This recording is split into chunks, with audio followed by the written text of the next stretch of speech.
League, son. Oh boy, another round of Rugby League, and we are on. Hey guys, how you going? So now BKRsport, we are live as the Penrith Panthers. We're taking on the Brisbane Broncos here at CommBank Stadium in Sydney for a... Well, look, is it a big game? It could have been absolutely a big game, provided one of these teams actually had it turned up this season. Unfortunately, one of these teams has not, in fact, turned up this season so far. That is the Brisbane Broncos, whilst the Panthers, they have turned up this season, and they are flying up the top of the table right now, and obviously... They bounce back. I'm on the Broncos side of things over here at the moment. They bounce back with a resounding win after a couple of losses in a row against the Titans and the Cowboys. The Panthers did beat the Rabbitohs 36-14. Before they had the bye, and now this is the home straight. We are right in this home straight in round 20, as there are 7 more rounds to go. Rounds 20 through rounds 27 is going to be teams just doing that mad dash to get those final top 8 spots, to get those final top 4 spots, and to hopefully potentially avoid the spoon for a couple of teams down there at the bottom of the table. So it's about to get absolutely crazy. We're past Origin. We're 3/4 of the way through the season. And now we're into the final quarter, and it is going to be an absolute just gut punch of a slap up over these next 7 rounds. So let's get into today's game. Obviously, we'll quickly go through all the games that are this round, and then we'll move into this game here today. We'll go through the 2-team lineups and react to what we think is going to be happening. We'll also go into the ladder, see how that ladder is shaping up. And then we'll get to the chat and we'll see what you are saying. So do me a favor, go and hit that thumbs up button, subscribe if you are new around here. I am currently in Kazakhstan right now. I'm in Almaty in Kazakhstan. So if you look at the time down there and you're wondering why does that time zone look absolutely ridiculous, it is because I am currently in Kazakhstan. Very interesting place here. But all right, let's get into these games this week. So the first game, obviously, Panthers versus the Broncos.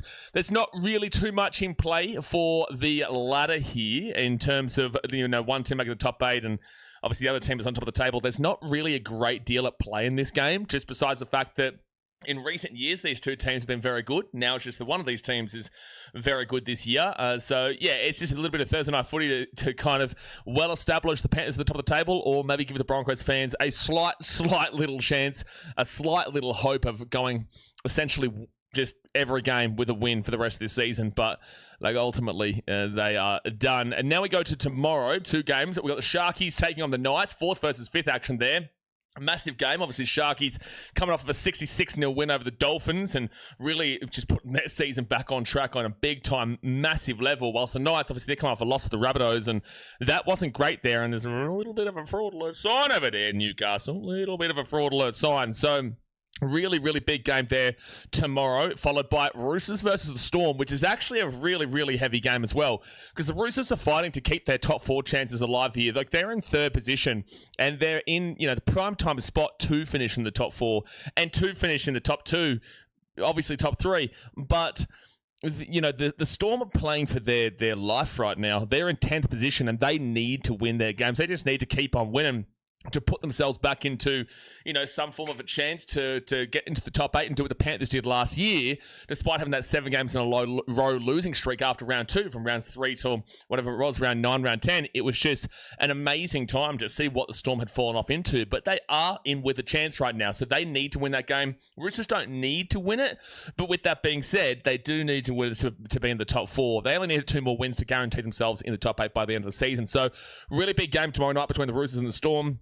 Then you go on to Saturday, where it's the Rabbitohs going to Canberra to take on the Raiders. Raiders are in with a slight little hope. They're just behind the Storm there on the top 8. They just need to win their games. They just really need to keep on pumping along. They're still going to win 6 games the rest of the season to get to the 32 points, and that's going to be a big task. But they're obviously coming off a nice little win against the Dogs, and the Rabbitohs, they're just teetering around the 8. Like, they're in 6th position right now with their plus 86. But a couple of poor results, and you could easily see, look, Manly could jump above them, and they could actually technically be out of the 8 here this week as well. It is a crazy, crazy round. There's a lot going on right now, so there is a chance the Rabbitohs could drop out of the 8, so they need to win for sure. Otherwise, it's just going to be real hectic from that 9th position. Then you go to the second game on Saturday, which is the Warriors taking on the Dragons. Look, Dragons, they just need to win to avoid that spoon. They're still going to win essentially 3 more games than what the Titans do right now and 4 more games than what the Broncos do right now. And that would give them avoiding the spoon because their points differential is just simply absolutely rock stomping down there at minus 239. The Warriors, obviously, they're still believing that they can have a chance at that minor premiership. Not that it really does happen, but if the Broncos were able to beat the Panthers tonight, maybe the Warriors would start to fancy their hopes of potentially catching the Panthers there. But that points differential swing is still, despite the fact that the Warriors have had some really good wins recently, 280 to 194, it's probably still a bit out of the equation. But Warriors still give them a chance, and obviously they're still fighting for their top 4. Then you go to the final game on Saturday, which is, the final game on Saturday being Bulldogs-Tigers is not exactly that exciting. Bulldogs still technically alive, but not really, but still technically alive in the top 8 battle, despite being 11th. And the Tigers, obviously, they seem behind them, and their hopes and dreams are essentially shattered at the moment with the form of their clubs had over the last couple of months. Big game there for those two teams in like a last-ditch effort to make the top 8, really, but also it's probably still going to be in vain. But at the end of the day, it's still a last-ditch effort to be in the hunt for that top 8. And then we go to Sunday, which is the Titans taking on Manly at CBA Super Stadium. Titans... Look, honestly, I believe that just one more win for them this season probably gets them away from that spoon, and that's what they're going to be looking for. And they're obviously coming off a little bit of a stretch where they've been much better. Besides the Bulldogs game, they've been much better in recent weeks and trying to adjust into the Josh Hannay formula and go forward into next year. So they just want to go into a bit of a run to push them into next year strongly with some confidence. Whilst Manly, they've dropped out of the top 8 now. They are in 9th position. So they absolutely need to win that game because the Cowboys, Cowboys and Dolphins actually play each other. So Manly need to win this because they will go back above whoever loses that game. That's a huge game. My goodness me. That Cowboys-Dolphins game, which is the final game of the round, is absolutely gigantic because if Manly go and win against the Titans, which ultimately you would expect, that means that whoever loses that Cowboys-Dolphins is out of the 8. It is actually a really, really crazy time this season where we are seeing quite a lot of changes in that middle area of the table. A lot of the time when we get to this point of the year, we've got teams that are still fighting for the top 8. We've got teams that are just inside the top 8, and it kind of stays that way. Like, it just kind of, it doesn't go all the way to the finals that way, but it just kind of stays where there's not too much chopping and changes from 8th to 9th. This year, like we've obviously seen last week, Manly dropped out.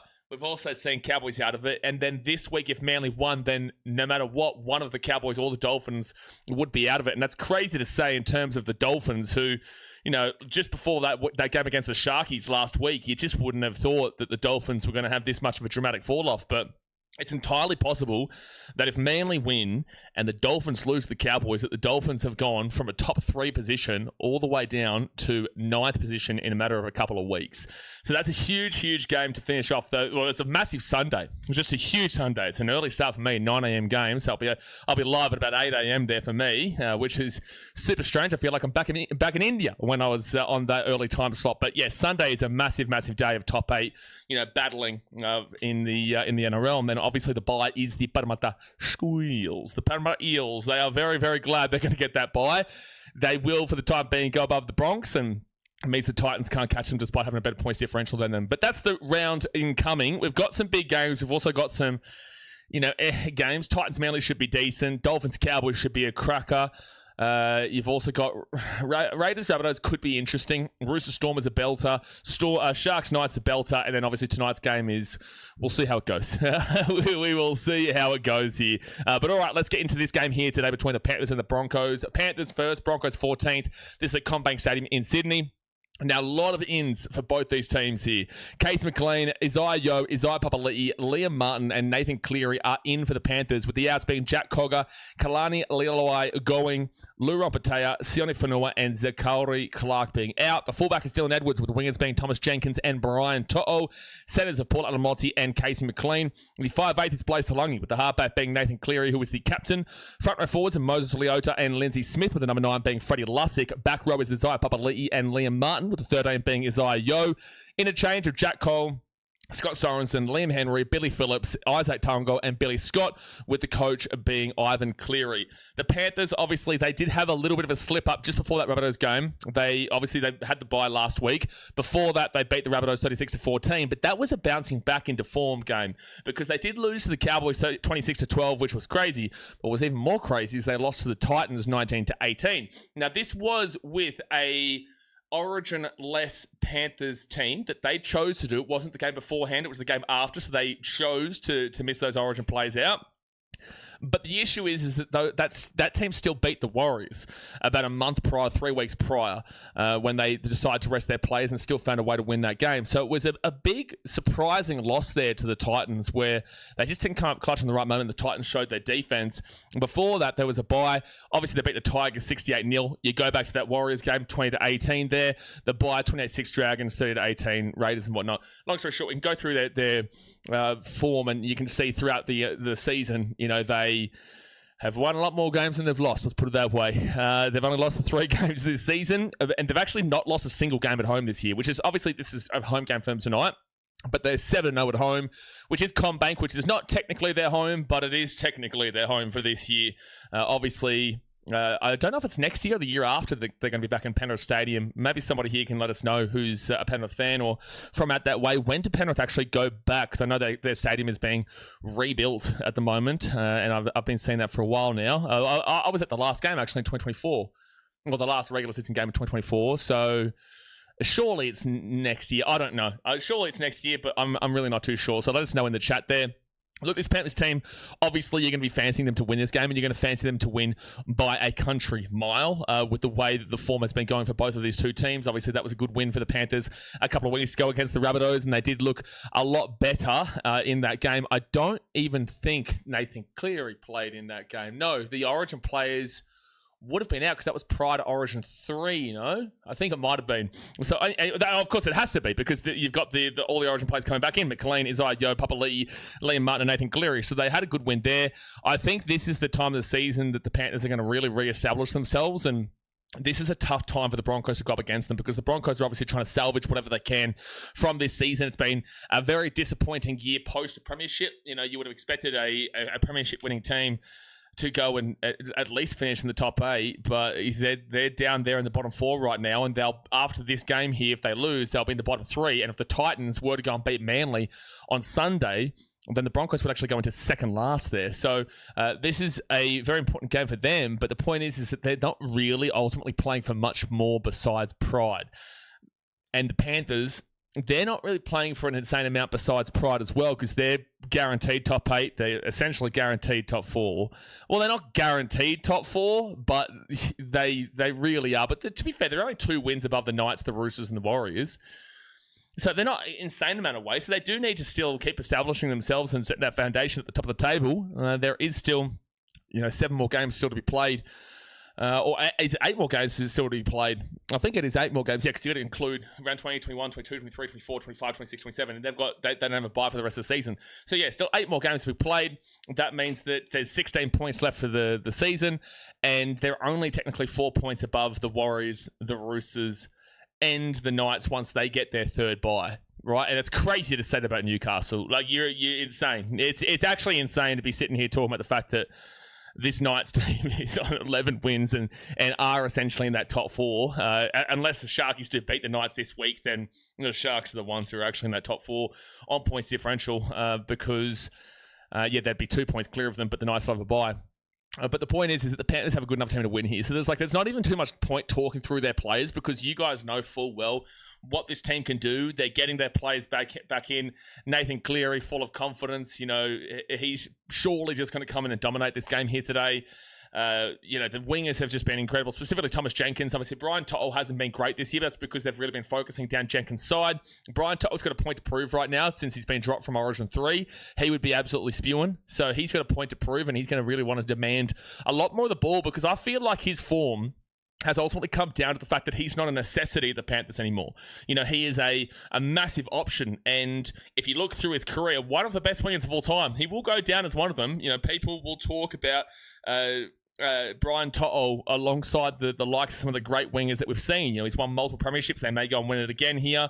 He's a great player and he really adjusted the wing game for many years, but obviously he's been the secondary option for the most part of this year as Thomas Jenkins has been breaking records. And if it's not broke, you don't need to fix it. So if Jenkins is scoring tries, which he does every single damn well week, controversially in the last one, but if Jenkins is scoring tries, well, you don't need to go down that other wing because the thing that Jenkins has over Brian To'o is the height game and the aerial battle. Whilst Brian To'o does have a lot more of that power and that strength, but you are seeing the game on the wings really get put into and really focused more so down the aerial game, which is why you're seeing the likes of Xavier Coates when he's fit and healthy, the Nomana Tawase, Zach Lomax when he was in the game. Obviously, Jenkins is doing a great job with that now. You're seeing these kind of wingers really be the forefront of the game. And even guys like Daniel Tupou, obviously, these are the real forefront wingers of the game when it comes to how it's all playing out. And I think that's why they're going down Jenkins' way. And Brian To'o, we know what kind of quality he does possess. So he just needs to get more ball, and they just need to really move it down that right wing a lot more so. But they are loving the left. And again, if it's not broke, you don't fix it. Centers are strong. Casey McLean, he's back into the team now after an injury. That's fantastic to see because he is and was looking like a Dally M Centre of the Year. Still potential. Actually, I think because of a couple of injuries, it's hard to tell the Centre of the Year right now because Simi Sasungi was looking like a bolter, but then he got injured for a long time with the Raiders. Casey McLean was and probably still is looking like a bolter, but he's been injured for a little bit now. I think it's difficult to kind of find a great deal of guys that you are putting above them. Obviously, drop your center. Who would be your top two? Because I have to go through all the different teams, but who would be your Dally M centers of the year right now? I can't wait to see your comments after I finish all this because again, then I'd have to scroll through all 17 teams and I just can't do that off the top of my head as we currently speak. So drop your Dally M centers of the year currently in the chat right now. The halves are great, but I still need to see Blaze Solangi step up. He's been disappointing for me this year. And despite the Panthers' form, I don't think that his form has been great alongside that. So I want to see Blaze Solangi step up, but it's like you can't really step up too much because you've got Nathan Cleary there. So he is withheld a little bit, which is actually why Jerome Luai decided to leave as well because he wanted to prove himself away from Nathan Cleary. And obviously he's gone to the Tigers. Now he's in Papua New Guinea, a whole shitfest over there in West as per usual. But Blaze Solangi, at least with Jerome Luai, he was really showing some seriously quality signs when he was there and he was massively helpful. I do feel like Blaze Solangi hasn't really gone to anywhere near the level of what Jerome Luai did when he was alongside Cleary. So Blaze Solangi still has a lot to prove himself for mine, and I called him as my breakout player of the year, and I've been disappointed so far. It's not like he's just been the same player. I feel like he's been relatively disappointing. So I need to see him step up because I am a big advocate of what he can provide. And the forwards are obviously very, very solid. And they're probably going to have a massive, massive game here. So yeah, you look at that Panthers team, you just go, they should win this game. There shouldn't be any excuses at all. They are at home. They haven't lost a game at home all season. And you should be expecting the Panthers to come through with the chocolates. But then we move across to the Brisbane Broncos, who are in 14th position. Their ins, Adam Reynolds, Ezra Mam, Josiah Katapani, Patrick Carrigan. Katapani's back, is he? Payne Haas and Reece Walsh, with the outs being Blake Moser, Jaden Hunt, Jesse Arthurs, Joshua Corrich, Luke Gale, and Thomas Duffy. Now, the fullback is Reece Walsh, with the wingers being Josiah Katapani and Dean Mariner. Centers of Tony Staggs and Gehamar Shibasaki. The 5'8" is Ezra Mam, with the halfback being Adam Reynolds, who is the captain. You go to the front row, Xavier Willison and Payne Haas. Number 9 is Pakes, with the back row being Brendan Piakura and Jordan Ricky. 13, Paddy Carrigan, with the interchange being Ben Hunt, Ben Talty, Preston Ricky, Grant Anderson, Va'asemu, Samu, and Hayes Purim, with the coach being Michael Maguire. Wowee, what a year it's been for the Broncos. Not in a good way. When was the last time they even won a damn well game is a great question. They had to bye like the Panthers did last week as well. Prior to that, they lost 28-16 to the Sharks, 24-18 against the Roosters. Had a bye, 48-6 loss to the Rabbitohs, 28-23 loss to the Titans, 30-26 loss to the Dragons, bye, 42-12 loss to the Warriors, and a 32-4 loss to the Manly, a 38-24 loss to the Roosters.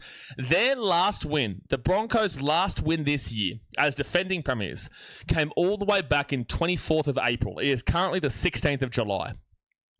Wow. We're nearly 3 months from their last win. 24th of April was the last time the Brisbane Broncos won a game. And it was against the Bulldogs, who were obviously very disappointing throughout the season. And you know what's crazy? If you go back to that point of the season, we were actually, I think everyone was pretty confident with what the Broncos were doing because they were injured. This was a point of the year where they'd actually lost to quite a few injuries. But yeah, in that month of football, they beat the Titans 26-12. That's where a lot of their injuries came. They competed well with the Cowboys, where it was 35-31. It was very controversial, that game, remember? But they lost 35-31. They then went and beat the Tigers, with the Tigers having basically a full straight team. The Broncos had next to nobody in that game. And they lost 20. They won 21-20, and then they beat the Bulldogs 32-12, despite all their injuries. And it was an amazing little period of time because you're just like, well, they've got a lot of players out, but yet they're still competing heavily. So surely when they get their players back, they're still going to be cracking on. Well, it hasn't really necessarily been like that, even though they've had injuries throughout the season for sure. So has everybody. But then they've gone on this losing streak, and that Roosters game wasn't too bad. They were down 24-0 very confidently in the first half before coming back to, when it was 30-0, I think, they came back to 30-24 or 28-24. And then the Roosters, because Tony Staggs decided to go and elbow a player in the back of the head, the Roosters were able to take that game away. And then it was just all systems a no from the Broncos after that, because that Manly game was just awful. Warriors game was awful. Losing to last place Dragons at home, followed by the second last place team in the Titans at home in consecutive weeks is crazy. You'd think you get a little bit of a fight back after that, but then they go to the Rabbitohs and lose by basically 50 points. It's just been a nightmare. It's been a nightmare, and they have such a difficult run to finish off this season too. Like, they've got the Panthers away, the Cowboys away, the Knights at home, the Dolphins away, the Warriors at home, the Raiders away, the Storm at home, and the Bulldogs away. So, like, the Bulldogs is not exactly super tough, but they could be fighting for a top 8 spot. The Raiders, they're looking a little bit better, and they might be fighting for a top 8 spot. The Storm obviously are fighting for a top 8 spot. Warriors are in second. Dolphins will be fighting for a top 8 spot. The Knights are in the top 8. The Cowboys are going to be fighting for a spot in the top 8 as well, especially depending on that Dolphins-Cowboys game on Sunday. And then you've got this game here against the Panthers, who are at the top of the table. So this is a super, super difficult run. It could get even worse. And that's the scary thing for the Broncos. Like, we all know, by the way, it is pouring down rain in Sydney right now. It is super, super wet. I've just seen that. So yeah, that's a tough one to see there. So maybe they might go down Brian to O's wing more so than Jenkins did today with that wet weather. But yeah, it could go from bad to worse, if I'm going to be honest with you, with the Broncos, because that run home is really, really tough. If they can go and win this game, amazing. But how much does that really do for their season besides pride? I'm really not too sure. And yeah, this could just be really triple, because there is a world the Panthers win this by a big margin. So I'm going to say surely the Broncos. No, not that they win. I'm going to say surely they compete. Surely give it a crack here. I could easily just say 13+ Panthers and just call it a day. Maybe this wet weather here in Sydney is going to help it be a low-scoring kind of grind affair, and the Broncos feel like they have something to prove against the top of the table. That they've still got it, but it's like you're not really going to prove too much, because it's not going to do too much for your ladder. But I still think the Panthers just need to win to keep themselves at the top of the ladder, and keep the Warriors and the Roosters and, crazily enough, the Knights away from them. But yeah, look, I'm going to take the Panthers. I am still going to take them 13+. I'm still going to take the Panthers 13+ here, but look, if the Broncos have something to prove in terms of their own individual selves, like it could be a 1 or 12, I just don't see the Broncos winning this game. If the Broncos win this game against the Panthers, then, geez, you will start to question yourself in regards to Penrith, and you'll start to and I don't know if that's what they want, because it feels like they want to make it really difficult for themselves before coming home like a damn well train. But then again, the Panthers did get knocked out by the Broncos last season when they were up 14-0 at halftime, and then lost, 16-14 or whatever it was. Point is, the Panthers surely should have something to prove here, and if they want to provide the hurt to Brisbane for knocking them out last season, they've already obviously beat them this year, but if you want to provide the real-time hurt, then you just go and slap them here today. This is the time, because yeah, sure, they opened up the season with a 26-0 win up there at Suncorp Stadium, the Panthers, but I think right now would really kick the teeth out of the Brisbane Broncos. So for mine, if the Panthers wanted to do that, they have every opportunity to do that. So I will take the 13+ here for the Panthers, but I've got an eye on the fact that it's a wet weather game and maybe it'll be more difficult. But I do think they probably go down Brian To'o's side a little bit more now, on the basis that they're probably going to try and go away from the aerial game for the most part with this weather. But all right, let's go into the ladder now to see what changes could be made. So the Panthers, they're on first position with 32 points. Now, they've got a plus 280 points differential and 2 more wins than the Warriors, the Roosters, and the Knights. The Sharks are above the Knights, but the Knights haven't had their third bye yet. So if the Panthers win this game, obviously they'll be on 14 wins. They'll be 3 wins above those guys, and it's just looking super unlikely that anybody can chase them down to win that minor premiership. So Panthers, with a win here, would go to 34 points, and it just looks super unlikely for everyone else chasing. If they lost this game, however, it would get super interesting, because they would stay on 32. The Warriors play the Dragons. You would assume the Warriors win that game. They would go to 12 wins compared to the 13 wins of the Panthers. They'd only be 1 behind them.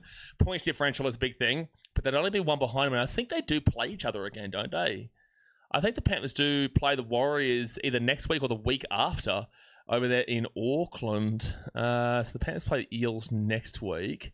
And then round 22, Panthers play the Raiders. Round 23, there you go. The early Friday game is Warriors versus the Panthers over there in Go Media Stadium in Auckland. So if they were to lose this game here, the Panthers, and the Warriors are to win their game against the Dragons and can get a little bit of a tank up in terms of their points differential, well, that's a massive game in Auckland. It's a massive game anyway in Auckland, but like that's a huge game in terms of the Warriors will still be a chance of that minor premiership, and then it would come down to points differential or just winning out to get it. Now, it depends on how you feel about the minor premiership. Like, do you really care about the minor premiership? I'm not too sure. Like, cool, it's a great thing to say. At least we came first in the regular season, but also, what does that mean for the Raiders last year? You know, they finished in first and won the minor premiership and then got bounced out in straight sets by the Broncos and then also the Sharks. You know, they got bounced out in straight sets there to two teams below them on the table because everybody's below you on the table. So what does it really say? Like, are Canberra Raiders fans super proud of last year, or has it really got a mark on it and you're just like, I don't really care? You know, so the minor premiership is just a little bit of an extra, a little bit of a bonus. But with that being said, I feel like it means a lot more to the Warriors in the sense that they haven't done this for a very, very long time. I think they've won one or two minor premierships before. Not that they've never won a premiership, but one or two minor premierships before. Maybe that would give them some serious confidence and their fans would really fire up behind that one, which you would assume. So, yeah, look, Panthers with a loss here. They won't be dropping this week, but Warriors, Roosters, and the Knights would only be 2 wins behind them. Knights play the Sharks and Roosters play the Storm. Actually, let me see how many of those teams. So they play the Warriors, but how many of those teams do the Panthers play for the rest of the year? So the Panthers will have Broncos today, Eels next week, Raiders week after, then the Warriors, then the Roosters, then the Storm, then the Bulldogs and the Tigers. So that's an interesting 3 weeks there where they take on second, they take on third, and then obviously the Storm who will be fighting. You would assume, but I still say the Panthers would win that game even though it's down there in Melbourne, but you never know if they're fighting for a spot. That 2 weeks there is very, very crucial for the Panthers, however. Very, very crucial because it's against second and third and they're not too far behind. But again, it only comes down to if they lose tonight or they lose a game before those games do come up in a couple of weeks' time. But anyway, so that's the Panthers. On the other side, you've got the Broncos in 14th position on 16 points, which is equal with the Eels. The Broncos have had all 3 of their buys, though. The Eels are about to have their final bye today, this round. So no matter what here, well, actually not no matter what. If the Broncos win this game, they're minus 126. The Eels go above them now, so they'd go back above the Eels into 14th position. The Tigers are on 18. The Raiders are on 18. The Tigers have minus 130. The Raiders have minus 91. Broncos, if you win this game today, you will actually jump out of the bottom 4 and go above the Tigers before their game against the Bulldogs. So you would go into 13th position. The Tigers are minus 130. So you just need to win by 1 and you're up on them by 5. You would go into 13th. And the Raiders are minus 91. Well, you'd need a swing in score of 116, 106, 96. You'd need to win by 36 points or more. That's not happening. But you would need a 36-point swing between the two. So if you could lose this game by 1, then... if you win this game by 1, you go to minus 125. You just need the Raiders to lose by that margin, essentially. 34, 35 points to go above them, but it's unlikely. So you would be in 13th with a win, but then it would come down to the Tigers and their game against the Dogs. If you lost this game, well, you're already below the Eels because they've had their bye. So you go down to 15th position. And then the Titans versus Manly. Well, the Titans already have a better points differential than you with minus 112. So if the Titans beat Manly, you would be in 16th position. And you would still be in the relative vicinity of the Dragons, who are trying to avoid the wooden spoon. There is surely no chance that you go on to win this wooden spoon. That would be the biggest nightmare that could ever nightmare in the Brisbane Broncos history. I think this would be a worse spoon to have than 2020. So you can't have this happening. This isn't the game of target tonight, but you just can't be having that happening, right? So we'll see how it all pans out. But look, if you lose, you could easily just be in 15th, but no matter what, you'll be in 15th. And that just comes down to that Titans-Manly game on Sunday. But what you're very grateful for is that Manly still have a lot to play for. They do need to win against the Titans, whilst the Titans don't really need to win. Unless the Dragons were to beat the Warriors, and then the Titans would definitely be needing to start thinking about getting a win in that game, which would make it interesting against Manly. But there you go, guys. That's the preview for today's game. Obviously, do me a favour. Hit that like button. Subscribe if you're new around here. Let's rock and roll. Let's fire it up and let's get a good old game of Rugby League happening here on Thursday night footy, son. On Thursday night footy. Let me just move this one across here. We'll move that there, and bingo. There we go. Taj says, hope Adam doesn't get hurt again, even though I'm a Panthers fan. I hope he does. I hope Adam doesn't get hurt again, even though I'm a Panthers fan. I'm going to assume that because the first part of your comment says that you hope he doesn't get hurt again. I'm going to hope that's what you actually said and what you actually meant. Because if the last part says, I hope he does, but the first part says doesn't get hurt again, because if you are encouraging an injury, we hide people on the channel. If anybody encourages an injury or wants that to happen for anybody in any team, in any game, I don't care if you're a Titans fan, I don't care how passionate people are. If you ever encourage an injury here on the channel, you will not be part of this channel. But I'm going to move past this one just because the first part of your comment does say hope he doesn't get hurt again. A little bit contradictory at the end, but maybe that's just because you haven't spelled it correctly. Adzi D says Broncos by 50. Okay, Adzi, I think we're going to have to start getting you some psychiatric help. Yes. Gonna have to start getting you some psychiatric help. Fair champion. Yes, sir. Ben says England lose, the world wins. The world keeps on moving, son. Jake says, I reckon Broncos will put up a fight. Taco says, wonder who's winning this game. Titans, probably. Andy getting around it. Funny Case Vince says, England lost the World Cup but won the world. No, mate. No, mate. Shane's good evening, Blaze. Get around Shane. Nate says, g'day, big fella. I've got Penny 1 at 12 and Milky for a double. I think, well, if Milky scores, he usually scores a couple. But I will lean away from Thomas Jenkins tonight in the sense that it's very wet in Sydney. It is pouring down rain at the moment. And Thomas Jenkins' biggest benefit is the aerial battle. And I don't think you're going to be kicking towards his side for the aerial battle too much there in regards to him coming up with the ball and then putting it down. You'd rather a dry track there. So I probably would have gone Brian To'o's side because he's got more of that power and strength to break through tackles out in that wing. And, you know, he's going to be desperate to really prove himself after the fact that he got dropped from Origin 3. So I probably would have gone with Brian To'o. But with that being said, Thomas Jenkins has been on such an unbelievable and electric form so far this season that you would fully expect him to score as well. And if he does, he scores a couple.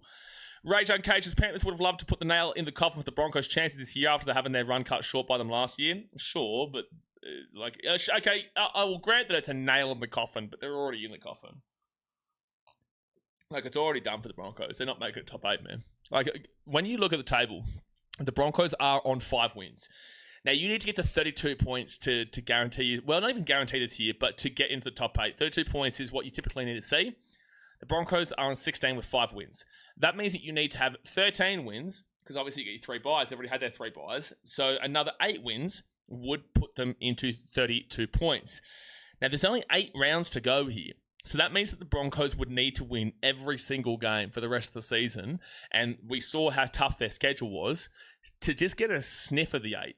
Because right now, you've already got one team qualified with the Panthers on 13.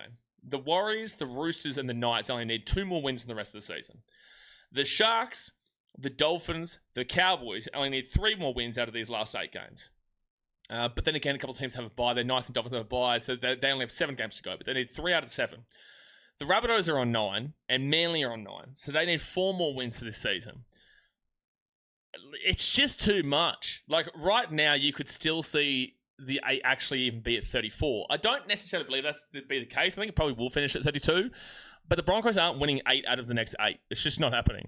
Especially when they're playing the Panthers and the Warriors and the Storm, who are fighting for a top 8 spot right now. And they've got a tough run home. They've got the Cowboys who are fighting for the top 8 right now. They've got a really tough run home. It's just not happening. So, sure, a nail in the coffin, yeah. But, like, they're already down in the ground, son. They are. Bretton says, hey, mate, that looks like a fancy joint you're staying in. No, it's a nice place here. Yeah, I'm in Almaty in Kazakhstan. Really interesting and weirdly nostalgic place for an Australian. If you guys haven't already, go and subscribe to BKR Travel. We've got a video coming out on Monday, which is my first immediate reaction, my first 24 hours in Kazakhstan, and giving you my thoughts in regards to what my first immediate reaction is.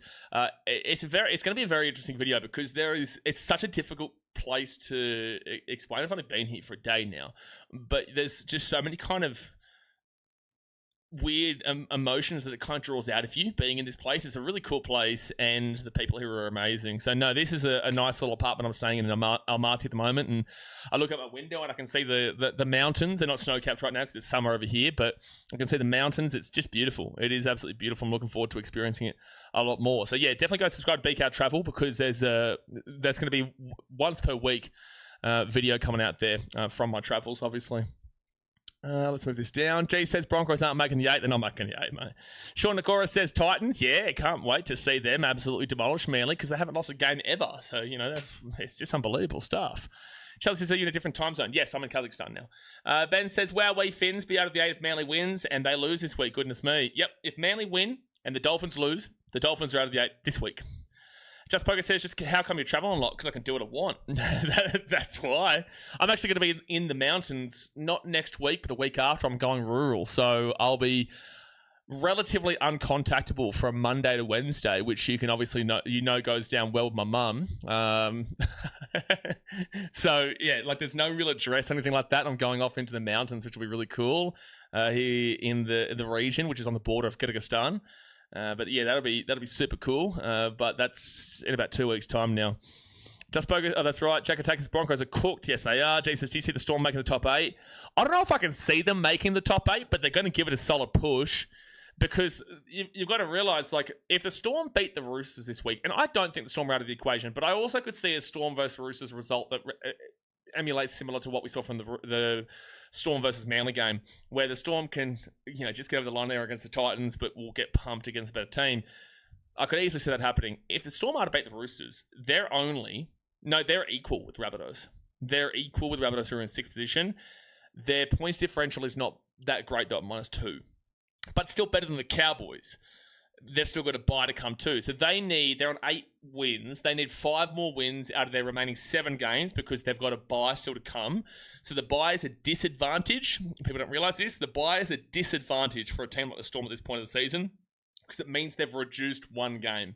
Next year, we obviously won't have these byes every single week, because we will have the 18th team in, which will be the Perth Bears. Yeah, and then obviously we'll have the byes return once Papua New Guinea come in, but I think they'll only be for 1 year before we see the South Island New Zealand team come in, or 1 or 2 years with that one happening. We're adding a lot of teams in over the next couple of years. So the Storm, they would need 5 wins. If you look at their draw, they're very grateful they snuck past the Titans controversially, but they've got the Roosters, the Rabbitohs, the Bulldogs, Manly, Panthers in round 25, Broncos and Sharks. So, that's a tough 5 games they're going to have to win there. I think the Roosters are beatable, but also you'd likely say the Roosters win that. I'll say, look, for entertainment purposes, we'll say they beat the Roosters tomorrow. Surprise everyone. And then they play the Rabbitohs, it's winnable. They play the Bulldogs, it's winnable. They play Manly, it's very winnable. They probably lose to the Panthers. Broncos is very winnable. They're 5 games. They're 5 games before they play the Sharks, and the Sharks might have everything locked up by that point, and they might rest players in round 27. So, look, it's not likely, but there is definitely still a chance. If you're telling me there's a chance, there is still technically a chance there for the Storm, but they don't have an easy run home at it, but we also know what kind of quality we can see from them. David Watson says, pouring in Sydney will be a close game, in my opinion. Coco says, wait, where in Aussie are you? The game starts at 7:50 for me, but for you it's 2:50. I'm in Kazakhstan. He's in Borat territory. That is correct, David. Blicky says, next year, already doing ticket sales, I'm sure. I don't know what you're talking about. If Broncos win this one, do you think the press and fans won't give Madge a hard time? Well, it's like, if you've got an opinion about the Broncos right now, a win against the Panthers here shouldn't actually change your opinion. Whether you agree with Madge getting the criticism, or you agree with Madge or you disagree with Madge getting the criticism, you kind of have to stand your ground here and have the same opinion pre and post game of this game, because beating the Panthers here does nothing, essentially. It really doesn't. It still technically keeps your mathematical chances alive, but, it really doesn't do anything. The season it really is just dead and buried, mate. It really is just dead and buried. So, you kind of need to, stand your ground and just say, this is my beliefs regardless. So, sure, it could, and I'm sure it does, because fans are extremely fickle in regards to their opinions. They change extremely quickly, which you're entitled to do. But people make extreme opinions off of things that they believe, and then they will change from that extreme opinion very quickly. It's like, if you've got an extreme opinion, well, I don't know how you can change it very quickly. You would need to see a couple, and it's like, well, one win against the Panthers here, okay, sure, they're first position, but no, realistically, if you've said things that you believe it's Madge's problem, which is not what I'm saying, but if you believe it's Madge's problem, you kind of have to stick by it. This game doesn't really tell you, like, okay, no, it's okay now. It's not okay now. Betcha paying $13 for a Jenkins hat trick. Had to slap a 20. Ooh, good luck with that one in this wet weather. Good luck with that one. David says, will be a low-scoring game if you were bad weather. It could be, but also the Panthers can still blow it away. We've seen wet weather where they've just absolutely dominated teams still. They're just dominated teams still in this kind of weather. Eden says, hi everyone, not looking forward to this game. Tiger says, Nathan's had 10 beers already saying crazy stuff. Yeah, that hotel looks a bit ritzy. This isn't a hotel. This is an Airbnb, and I guess this is a relative. No, it's not a Soviet-esque building. It's built like an old Soviet-esque building, but it's new. It is new. But no, it's just, it's an Airbnb that's done up really well, and it's super cheap. This is what happens when you're living around Asia, man. Let's move this down. Nice call on Luai going to the Eels. Well, it was just obvious. It was so painfully obvious what was happening there, which I find so ridiculous from the Eels. And it's just crazy that Eels fans are defending it. It's like, they're so set. I guess they're in a similar way to what I was like with Zane Harrison, so I'll give them a bit of a leeway on that. But they're so set on who's the guy coming through in that 6? Is it Papali'i? Is it Papali'i at the Eels? They're so set being that guy, but just needs time. I think it might be. I can't think. I think it may be. You guys will, I'm sure, let me know in the chat, but I'm pretty certain it might be Papali'i that they're so certain is going to be that next half, and it's like he comes in to provide experience there, whatnot. But they're a turnstile club right now, man. They really are. They're a Joash Papali'i, I think it is.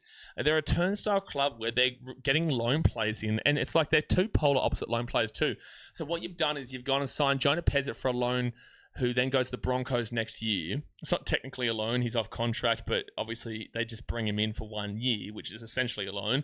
But they bring him in for 1 year. There's no purpose to this with Jonah Pez. It hasn't worked out for them at all. And then they're going from one loan to another loan in a half position. So it's their halves. And halves is something that you need to establish over years. Like, for example, Zane Harrison and Jaden Campbell, you don't expect greatness now, but you develop them over years. So the Eels are just setting themselves back until, at the very least, 2028 before they go on to their new direction, a new journey with their halves. And it's just like, well, so I really don't understand it. I think it's really confusing for mine. And if I was an Eels fan, I'd be really ticked off with it because I find it super confusing. Of course, Jerome Luai is a decent player, but I don't think he's done really anything for the Tigers. People keep saying he's adjusted the culture and he's changed a lot of things. Okay, so we're talking that he's adjusted the culture from a team coming last into coming fifth last year, with the least amount of injuries in the competition, mind you. The least amount of injuries in the competition, they were 260-odd injuries less collectively than Rabbitohs, and they finished exactly with the Rabbitohs last year. Yes, it's a positive because they didn't finish last, but also, bit of context there still. And then we got this year, and there's a great chance they still finish in the bottom 4. So it's like, what culture have you really seen a shift from Jerome Luai? I don't really know. Maybe that could be harsh, but I just don't think that Jerome Luai has actually panned out for the Tigers like people do assume, and I don't really know what the benefit is to the Eels unless they win a premiership next year. I just don't think there's really any point to it, really. I just don't. But, we'll see how it pans out next year.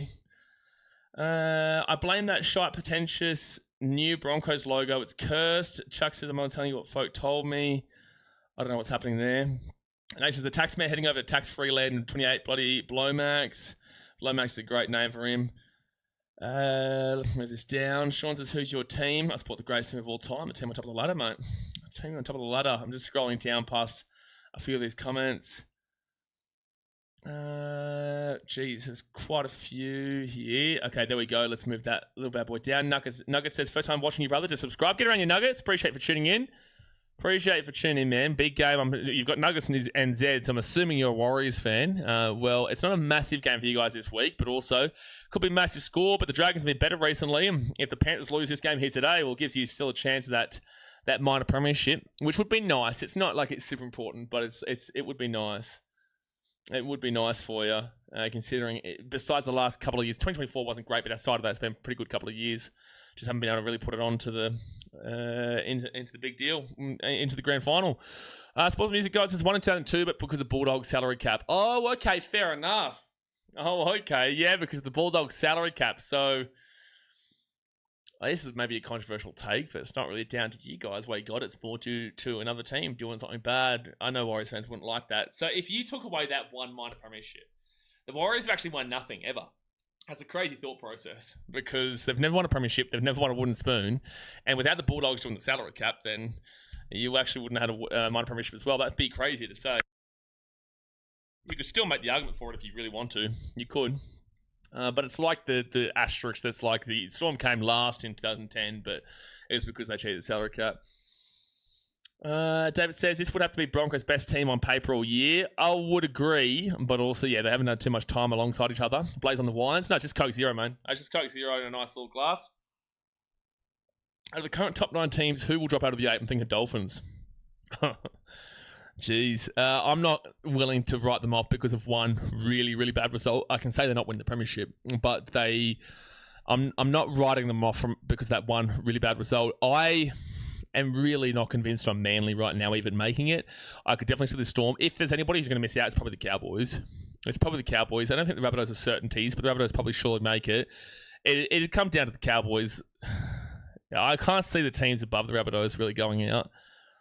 So, yeah, I guess you can look at Rabbitohs, Dolphins, and Cowboys, but Manly aren't really doing anything. Storm aren't really doing anything. Sure, okay, they beat the Titans, but controversially and very, very close. Raiders are just not really doing it, and the Tigers are not doing it at all. So, yeah, like you'd look at those bottom 3 teams, which is, I guess, obvious, but I just don't have that much faith in Manly as we currently speak. Looking forward to the travel content. Yeah, it's going to be awesome, man. Justin says, Porter Brother, is this one of the closest seasons whereby teams come out the top 8? Panthers the only team with a buffer. Yeah. Well, I'd still say that the Warriors, the Roosters, and the Knights have a pretty good buffer. But again, if the Sharks win, they go equal there. Yeah, Panthers do have that 2-win buffer. Like, Panthers are guaranteed top 8 already. They've already got the 13 wins. They're already on 32 points. It would probably be, like, let's go back to 2025. I'm pretty certain 2025 was pretty locked up pretty quickly. Roosters and Dolphins, maybe the last 2 teams that could have done something. So 2025, it was a 2-point gap. Roosters 28, Dolphins 26, Manly 26. No, sorry, that's not right. 32, 30, and 30. So same thing, just add another 4 points. 2024 was Knights on 30. Well, you only needed 30 points to get into the top 8 in 2024. So Knights on 30, Raiders on 30, Dolphins and Dragons only 2 points behind on 28 and 28. So no, it's pretty similar. Like, we're still realistically only talking about a couple of teams outside. This was the closest year. So 2023, the Roosters and the Raiders finished on 32. The Rabbitohs, the Eels, the Cowboys all finished on 30, and Manly finished on 29. So no, that would have been the closest year, 2023. But yeah, look, it is a very close year regardless right now. It's a super close year. Okay. Why is this providing little troubles? Okay, that's fine. Game starts in about 2 minutes' time, guys. Hit that thumbs up button, subscribe. Panthers are about to run out into the field. Stewie says, hey, mate, just asking, you reckon you'll ever go to every Titans game again, or do you think you're happy doing what you're doing now? Well, never say never, mate. You know, at the end of the day, I'm happy doing what I'm doing now. You know, I'm just living my life and traveling the world, and I can still create content and stream and get excited behind the game that I love here. You know, I'm still able to do that. But never say never. Like, some point I'll go home to the Gold Coast, and I don't know if I'll ever go to every home game, every home and away game again. But I don't know. Like, maybe when the time is right, man. When the time is right. When the time is right, the time is right. And that's not right this second. Chopper says probably a low scorer today. Maybe. But the Panthers could still absolutely whoop it. Nikhil says, even blazing on the chat, make sure you're carrying a blade or something when you're traveling through the mountains, mate. Kazakhstan's not really a dangerous country, but I get what you're trying to say. Nikhil says, oh, well, you've made Kazakhstan awesome. I have. Steve says, what's Kazakhstan like? Go and subscribe to BKR Travel on the pinned comment, and you'll be able to see. We'll talk all about it over there, man. Don't you worry. Bronco NRL says, Adam Reynolds is the best wet weather footy player in the comp. Okay, you've had too much to drink today. Blicky says, does your neighbour have a clock radio? What are you even talking about? It's pouring down rain right now. Panthers 21 to 30 points, please. This is a Thursday night training session for the Panthers, to be honest. An extreme opinion like what you have. Okay, so what's my extreme opinion then, Bronco? Because you've just said Adam Reynolds is the best wet weather footy player in the comp. That is an extreme opinion. So, Bronco, please let us know, what was the extreme opinion that I had, and how wrong is it? So I'd love to know. So obviously you've just suggested that I've made an extreme call. So what's my extreme call? What is my extreme call? So the Panthers have run into the field now. Broncos are already out there. Rach, this kind of a weird question. Does tap water taste different in other parts of the world? Well, in other parts of the world, you don't drink tap water. So yeah, if, for example, if you're drinking tap water in India, you're probably going to die. Just what the human says, adjusted the culture for the better or worse. So again, if you guys want to know all about Kazakhstan and my travels and whatnot, BKR Travel is going to be where all that content's going to be. So you'll have plenty of content over there to save it through. That's in the pinned comment. It's a very interesting country, I can tell you that right now. It's very different being here, but it's very cool. Do you think Jenkins will score? I'm going to the opposite side. I'm moving to Brian Tuttle here today on the basis that it's wet weather, so that takes the aerial ability out for the most part. It takes the aerial ability away. So can Jenkins score? Absolutely. And if he does score, he usually scores 2. But I would be leaning towards the strength of a Brian Tuttle here today compared to the aerial ability that you get with Thomas Jenkins.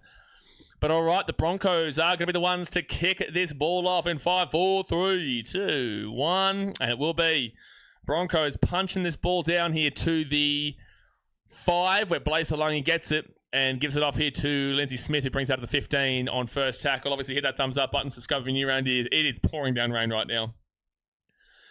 Betty says, Panthers 12 to 30 points and halftime 108 points. Good luck. Daniel says, morning, still sunny and warm in the UK. Yeah, not a great day for the UK, though, is it? Well, it's a great day for parts of the UK. Just not exactly in England right now, where it never is sunny, so you're a liar. And it's going to be Liam Martin who brings this ball to the 40 now on 4 tackle. It is definitely raining in the minds of all the English today after last night. Isaiah Yeo brings this ball to the 50 now on 5th tackle. Only drink tap water in Suva, Fiji, not even other parts. I wouldn't even suggest drinking tap water in Suva, unless you're at a big hotel chain kind of deal. What? You're just drinking... What, do you? You drink tap water in Fiji, do you? Scoreboard refresh. Thank you, Rage. I'll do that right now. Second tap with the Broncos.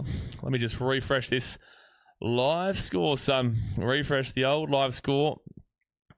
That should be any moment now. Sometimes when I was in India, I know this scoreboard goes crazy, so I'm just making sure. Now, it looks like it's fine. Oh, no, maybe not. Oh, no, maybe. I'm not too sure. I think it's fine. Let me know if the scoreboard goes a little bit schizo, because I remember when I was in India last time, I had to put myself back into Australia, so it gave the right time. Reece Walsh gets away from a tackle on 4 tackle at the 45, and he'll flick that ball. Not the passes to be making in these kind of conditions, Reece. Not the passes, and Stags will get taken down to 42. You can play tap water roulette in your travels. No, I can't, and I don't want to do that. Adam Reynolds will get a scuff kick away, but it works out to be fine. And it will be Dylan Edwards who grabs it, and he'll bring this ball back now to the 20. He pushes away from it, Ezra Mann, and it'll be first tag with the Panthers at the 20. Jason says, after you shower in these places with questionable tap water, do you rinse your hair out after with bottled water? No, man. Second tackle here. Second tackle at 22 with the Panthers. Jenkins goes to Brian Tuttle. I guess if you're a pedantic person and if you're super pedantic, sure, but no, I don't do that. Liam Martin just romped into it. Ezra Mann's getting bullied in the first little part of this game. 4 tackle at 45. Ezra Mann's getting rocked by a couple of these Panthers boys on defense. And Moses Leota is going to get this ball to the 47 on 5th tackle. And Silver, I stay next to the city and the water is fine. When I came back to New Zealand, I cannot drink tap water at all. And yeah, if I'm in Lautoka or Nandi, wouldn't do it in Nandi. I cannot drink the tap water. I'm a weirdo. Yeah, fair enough. I probably wouldn't suggest that, but sure. Obviously, you're still here to tell the tale. Sure, is Brisbane playing like it's the 77th minute and they're down by 4? Yeah, in these conditions too, he's crazy to be doing that. Second tackle now at the 35 on their own side of the field. No, Chelsea. The Rabbitohs aren't winning the premiership. Next year, they have a good chance of Payne Haas coming across, but no, the Rabbitohs aren't winning the premiership this year. No, that won't be happening. 4 tackler at the 50. I think they should just be happy to get into the top 8 this year, and the next year should be... Oh, Adam Reynolds runs his ball to the 35 on 5th tackle. Brenton says, yeah, it looks good, like the old Oak ones. Nikhil says, yeah, I read that. Highland says, I hope you're good. Just had an earthquake in my house. God bless you. So the Panthers now will beat the 5, and they'll get this ball here at the on first tackle. Oh, he's lost the ball here. Knock on from the Panthers, Dylan Edwards. A knock on from Edwards, and the Broncos will get this ball 10 metres away from the line. Jimmy Jason's, of course, not. He only uses sparkling mineral water. Since I've been in New Zealand, they have the most freshest tap water that you can drink. I've been in New Zealand, but I was only there for about 5 days. I'm sure the tap water probably would have been fine there, Sam. You reckon? I think it probably would have been fine. Jess, try scorers today. I'm going definitely Brian To'o, and then for the forwards, I'll lock up with a little bit. You know what? I'm going to go with Zaya Yo here today. I'm going to go with Yoey. Yeah, I'm going to go with Zaya Yo in the wet weather, wet conditions. I'll go with Zaya Yo and also Brian To'o. For the Broncos, I might lean with a little bit of... maybe a little bit of like a Tony Staggs or someone like that. And then forwards-wise... they don't really have a great deal of try scorers in the forwards. Paddy Carrigan now, he's going to be 3 minutes out. He's not scoring a try. If he does, amazing. And Sam might have a heart attack. But I'll go Brendan Piakura just for the sake of it. But it's difficult to pick out a Broncos try scorer. Right-hand side, it's difficult to pick out any try scorer. But Staggs will be taken down to 5 on 4 tackle. 5 metres away on 4 tackle. They get this ball across now to Reece Walsh, off to Adam Reynolds. Reynolds now at the 20, and Payne Haas is going to be at the 10 on 5th tackle. Other Gold Coast Titans, they tip the Broncos. I think they could come firing into the game. Well, good luck. Reece Walsh kicks it through. Here is a chance, and it is Jordan Riggy with a try time. Jordan Riggy with a try time for the Broncos, and they are on the board here early. Hello. Broncos will score. Jordan Riggy. And it all comes off the back of that knock on from Dylan Edwards. 5 metres out from their own line.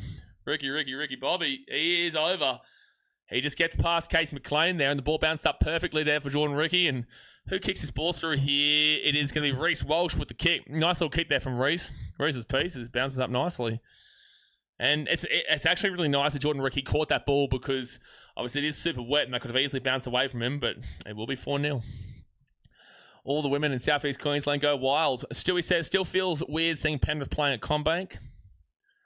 I don't really care too much about that, but sure.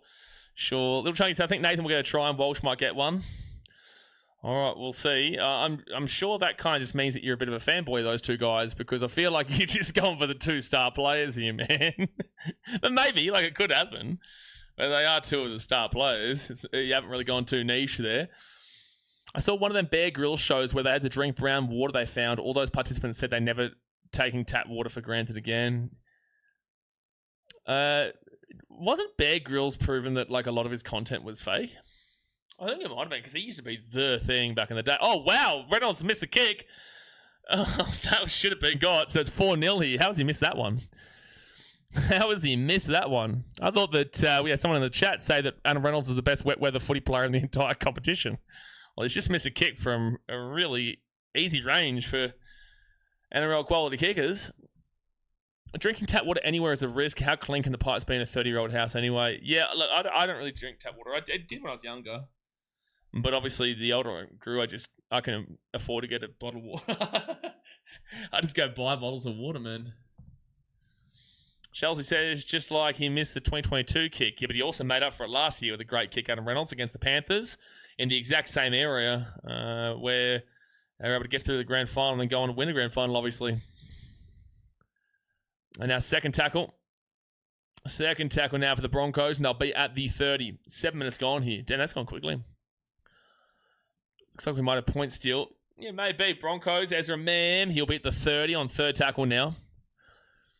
Yeah, he's a fake bastard, Grills. Well, I think like he's still, at the end of the day, going out into the wilderness. But there's a lot of times, there's a lot of things that have said like he also used to go to accommodation offshoot, which isn't a surprise. Payne Haas gets this ball now to the 45 on fifth tackle. I don't even drink water in Australia. I only drink Monster. Okay, well, I think you need to go to a doctor. So they're going to kick this ball down here to the 2. Great kick there for the Broncos. And Dylan Edwards is going to be forced to take this out here to the 15 on first tackle. You're lucky you have water, full stop. Well, that's true, but what are we doing now? Why are we going into like the world is ending kind of thought process? You're lucky you have water, full stop. What? Like, okay, sure. What? What are we doing here? What are we, like a humanitarian service channel over here on BKRsport? Like, we're just talking about water, and next minute we're here and lucky you have water. But yeah, sure, I agree. I travel, I know this, but really random comment. Fit tackle now at the 40. And I'll get it across to Nathan Cleary, and Cleary's going to put this ball up to the 35. Tough take, but a good one there for the Broncos. It'll be first tackle at the 33. Naughty Neil says, will this be the NRL's greatest ever comeback if Panthers win from here? Oh my gosh, it might be the greatest comeback in history, mate. 4-0 down. I don't know if that's even possible to come back from. I don't even know if that's even possible to come back from. Is this an environmental channel? I feel like we're a humanitarian service here on BKRsport. You know, we've got BKRsport, we've got BKR Travel. I think it's time we get BKR Humanitarians. 4 tackle at 45. 4 tackle on 45, and Corey Pace goes out to the right-hand side. Quick passing. And lost ball from Reynolds. Case McLean gets this ball at the 48. It's going to be first tackle. Mistake from Adam Reynolds, the best player in wet weather in a game, is what one of the comments before said. Second tackle now at the 48. 10 minutes gone in the first half. 30 minutes to go of the first half. Hit that thumbs up button. Subscribe if you're new around here. John says BKR World Peace. That's the one. We're on for that. We're on for the World Peace Award. Nobel Peace Prize. Third tackle at the 40. Yeah, showing his wet weather ability here, Stewie. Brilliant stuff. Moses Leota, big Moses. 4 tackler at the 35. Oh, yeah, Sam. I did think of you immediately. Lindsay Smith, 5th tackle at the 24. Can the Broncos still make the top 8? If they win 8 out of 8, it's not happening, but if they win 8 out of 8, sure. They kick it out to Jenkins' side. He does catch it, gets the offload away. Papali'i. Why is Papali'i kicking short side there? Like, bro, pass the ball back inside. Like, Jenkins caught the ball. He comes down with it. Passes it to Papali'i. Papali'i, you're not a kicker. With all due respect, you're well too short on that side. Just pass this ball back on the inside. You've got time there to pass it. Either back to Blaze. Well, maybe not Blaze Longy. Those plays around. But you got to flick it around. Like, that was just never working out. So it's going to be Broncos ball here at the 10. Broncos ball at the 10. Tucker says, what's your favourite type of water? I will always lean with the Fiji water. Fiji water, no matter where I am. But, like, there is Fiji water here in Kazakhstan, but it's also super expensive because exporting is expensive. Same thing goes with, like, Vietnam and whatnot. When we're there, I go out to the right-hand side, and now get how much Shibasaki will be at the 30. Shopper says, Papali'i did an Ezra Man impression. Case McLean is abnormally huge bloke for his age. Oh, that was a debatable pass, but it does go out of their hands backwards. 4 tackler at the 50. I think Casey McLean is a typical NRL player body-wise. I'm not sure the difference. But anyway, 5th tackler now at the 40. He's a great player, but I don't think he's an abnormally huge bloke for his age. Not for a rugby league player, anyway. And they'll kick this ball down here. That might be a penalty. There may be a penalty coming up. It's actually going to be a 7-tackle set. Wasn't a late hit, and Dylan Edwards catch the ball in the in goal. Jeez, and Reno, that was an awful kick from him. I'll get this ball at 30 on first tackle. Papali'i has been watching the World Cup. Little Chunky says, well, there goes 90% of people betting on Penrith putting 15 on the Broncos. I don't think anyone would have been thinking 15-0 on the Broncos considering the weather. People would have been fully expecting that the Panthers would just, get an easy win here, which is still entirely possible. We're 12 minutes in. Left-hand side. But the Broncos, it's just kind of about proving a point pride-wise for them here today. They go out to the right-hand side. The Lindsay Smith was Yo to Nathan Cleary. Cleary to Dylan Edwards. Edwards now to the right. Edwards is having a shocker in his first 12. They go out to the left to Nathan Cleary. Cleary now to Yo. Short ball, Lindsay Smith. Oh, he can't get the offload away, but then he gets it off to Nathan Cleary late. Now he kicks this ball into the corner for Jenkins. Panthers are looking strange, man. Like, they had the Broncos on the back foot there, but it was only, 3rd tackle, 4th tackle? Like, they're going to challenge this. They actually said this was played out by the Broncos. So this is actually a 6 again here for the Panthers. They're going to get a fresh set, but the Broncos are going to... No, Penrith are challenging, saying the Broncos actually played at this ball. So Nathan Cleary kicks this ball through. Reynolds is going to move his leg out. That's definitely played at 100%. This is a successful challenge for the Panthers. 1,000,000%. Reynolds definitely plays this ball, so it's going to be Panthers ball at 10. Jasmine says, is tap water safe in Kazakhstan? Locals in Bangkok don't drink the tap water, only have bottled water. Yeah, no, in Thailand, I would not be drinking the tap water, that's for sure. But in Kazakhstan, I've only been here for a day, guys. And again, if you want to know all about Kazakhstan, definitely go subscribe to BKR Travel. The videos will be coming out. Isaiah Yo, 6 again, 10 meters away. Isaiah Yo, I did go for Yowie for a try today. Did get big Yowie for a potential try today. Oh no, Paddy Carrigan is down injured right now. Oh no, yeah, Paddy. Oh, is this Piakura? Oh no, it's Brendan Piakura. Sorry, I got confused like the commentary just then. It's Brendan Piakura right now down. He's going to have to come with a HIA. I don't know if he comes back on here. He looked knocked out. I think he got knocked out and then got back up after. I think he's knocked out for a brief moment there. God bless him. I hope he's okay. I hope he's okay. He'll have to definitely come for a HIA. He may not come back here. Did you watch the England game last night? I did, Shavina. I did. I actually wanted to stream. I was going to stream it, but I had a hectic day, and as you'll find out in the Travel Channel, I actually got here, and my Airbnb host didn't actually give me the code to get in, so I was like sitting in a hallway for like an hour, 2 hours after a 7-hour flight. It was really tiring, so I just couldn't do it last night, but I did watch it.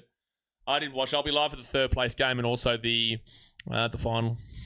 Dragon Lover says, if Reese Witherspoon and Nathan Cleary had a baby, would the baby's chin be the 8th wonder of the world?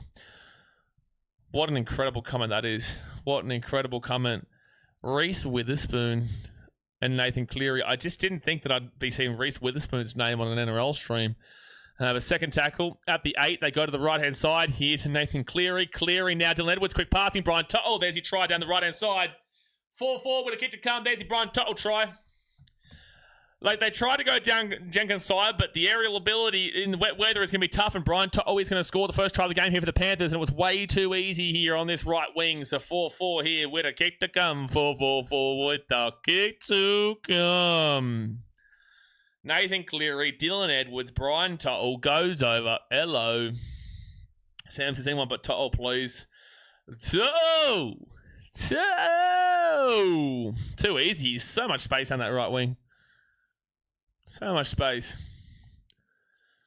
David says, my trust of the Broncos is over already. I'm a Broncos fan, but I'll go for Panthers 21-30 or 31-40. You said that before this try. It was 4-0 to the Broncos at that point. Why were you so off them? Well, I guess season-wise, I agree with you, but why were you so off them before when they were up 4-0? You think there'll be a scam or fraud from this game? Well, neither team are in the top 9. Can't have either of these teams on scam or fraud because neither are in the top 9 right now. Look at the ladder.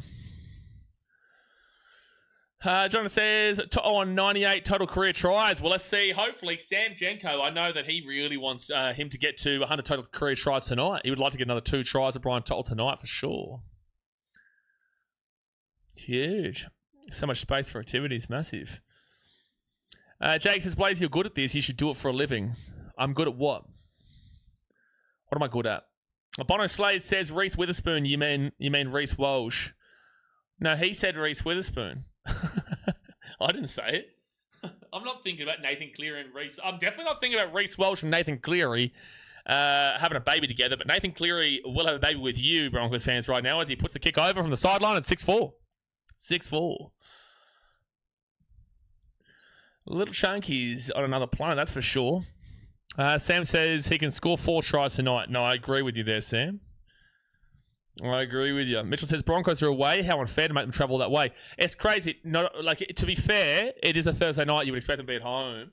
And they're not even playing on a Friday night. You know, not only are they not playing on a Friday night, but they're not playing a Suncorp. It's a nightmare. Broncos, you can call Mafia. You can call Mafia on the NRL here. You can call Mafia.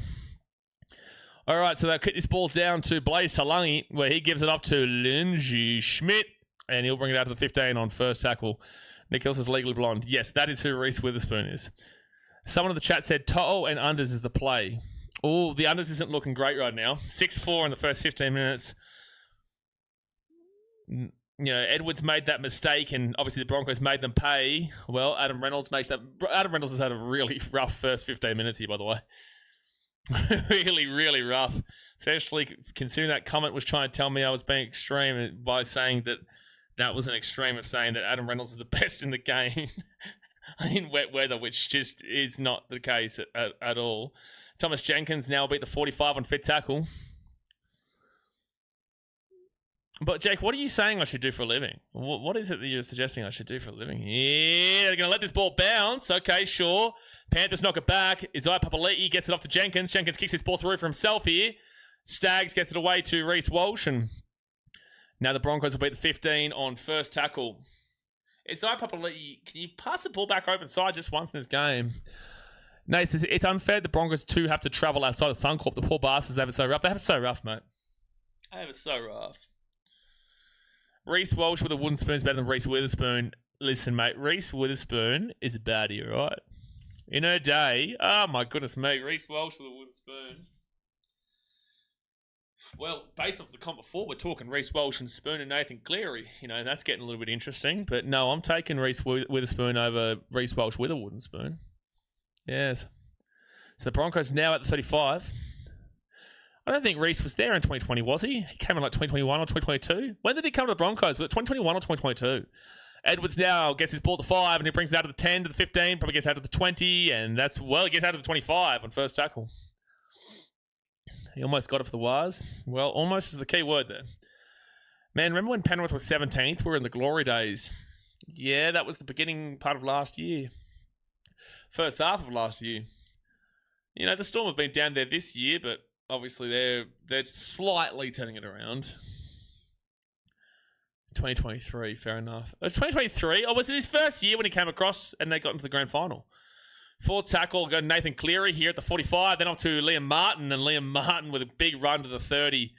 Broncos are getting done for metres at the moment, man. That's a 54-metre game there, perfect set. Nathan Cleary puts that ball up there. Tackle's fine.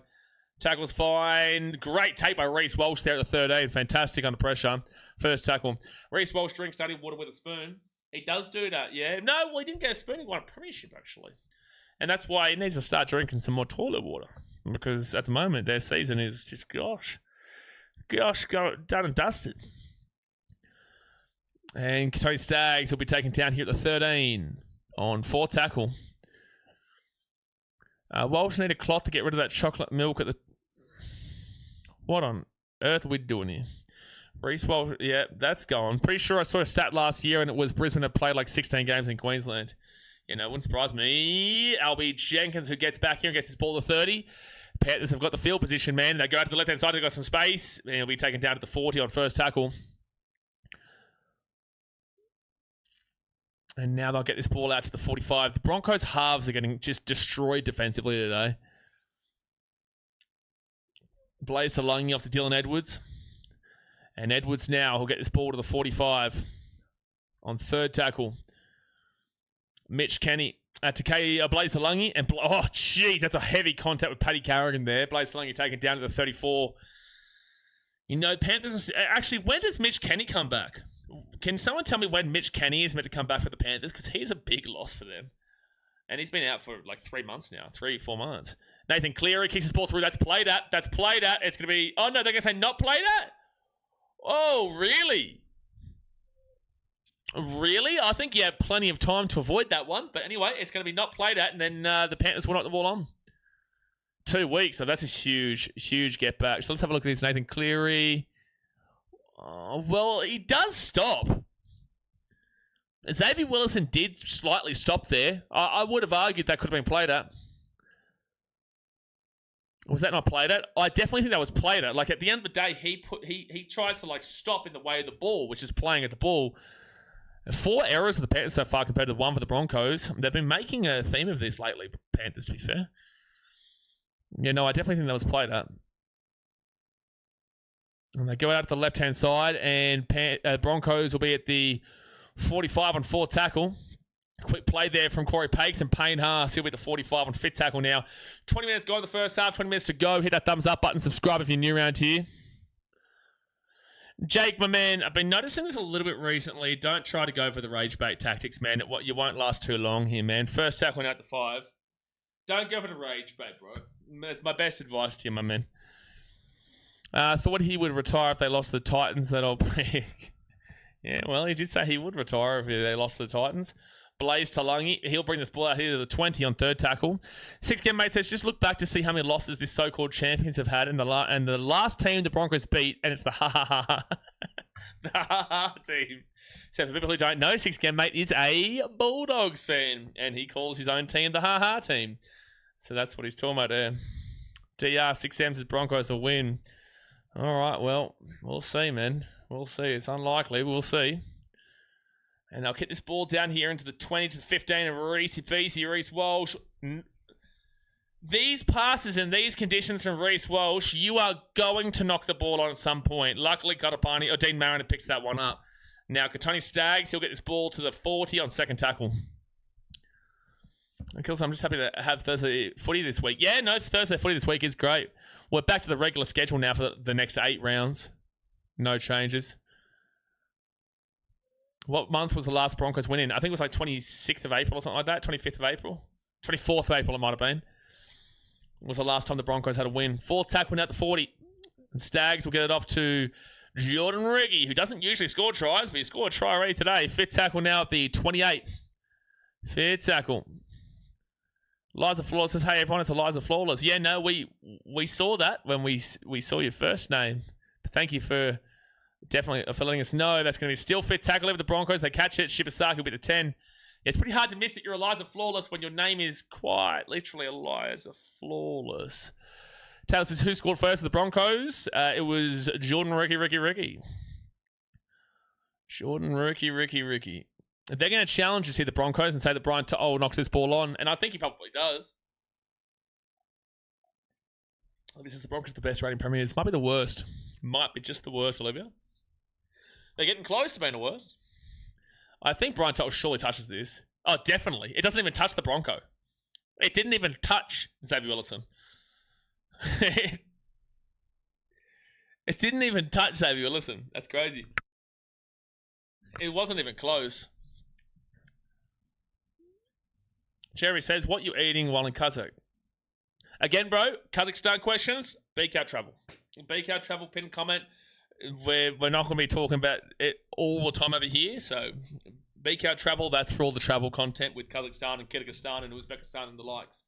Before I go back to Vietnam. First tackle now for the Broncos, and Paddy Carrigan's going to beat the 5. Yeah, that was a bad miss there, Thomas, because it did not even touch Xavier Willison.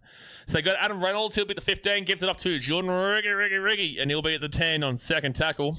I know that Sam Jenko was really hoping for a Paddy Carrigan try. He was telling me, 6 again here for the Broncos. He was telling me before this game started that he would love to see a Paddy Carrigan try.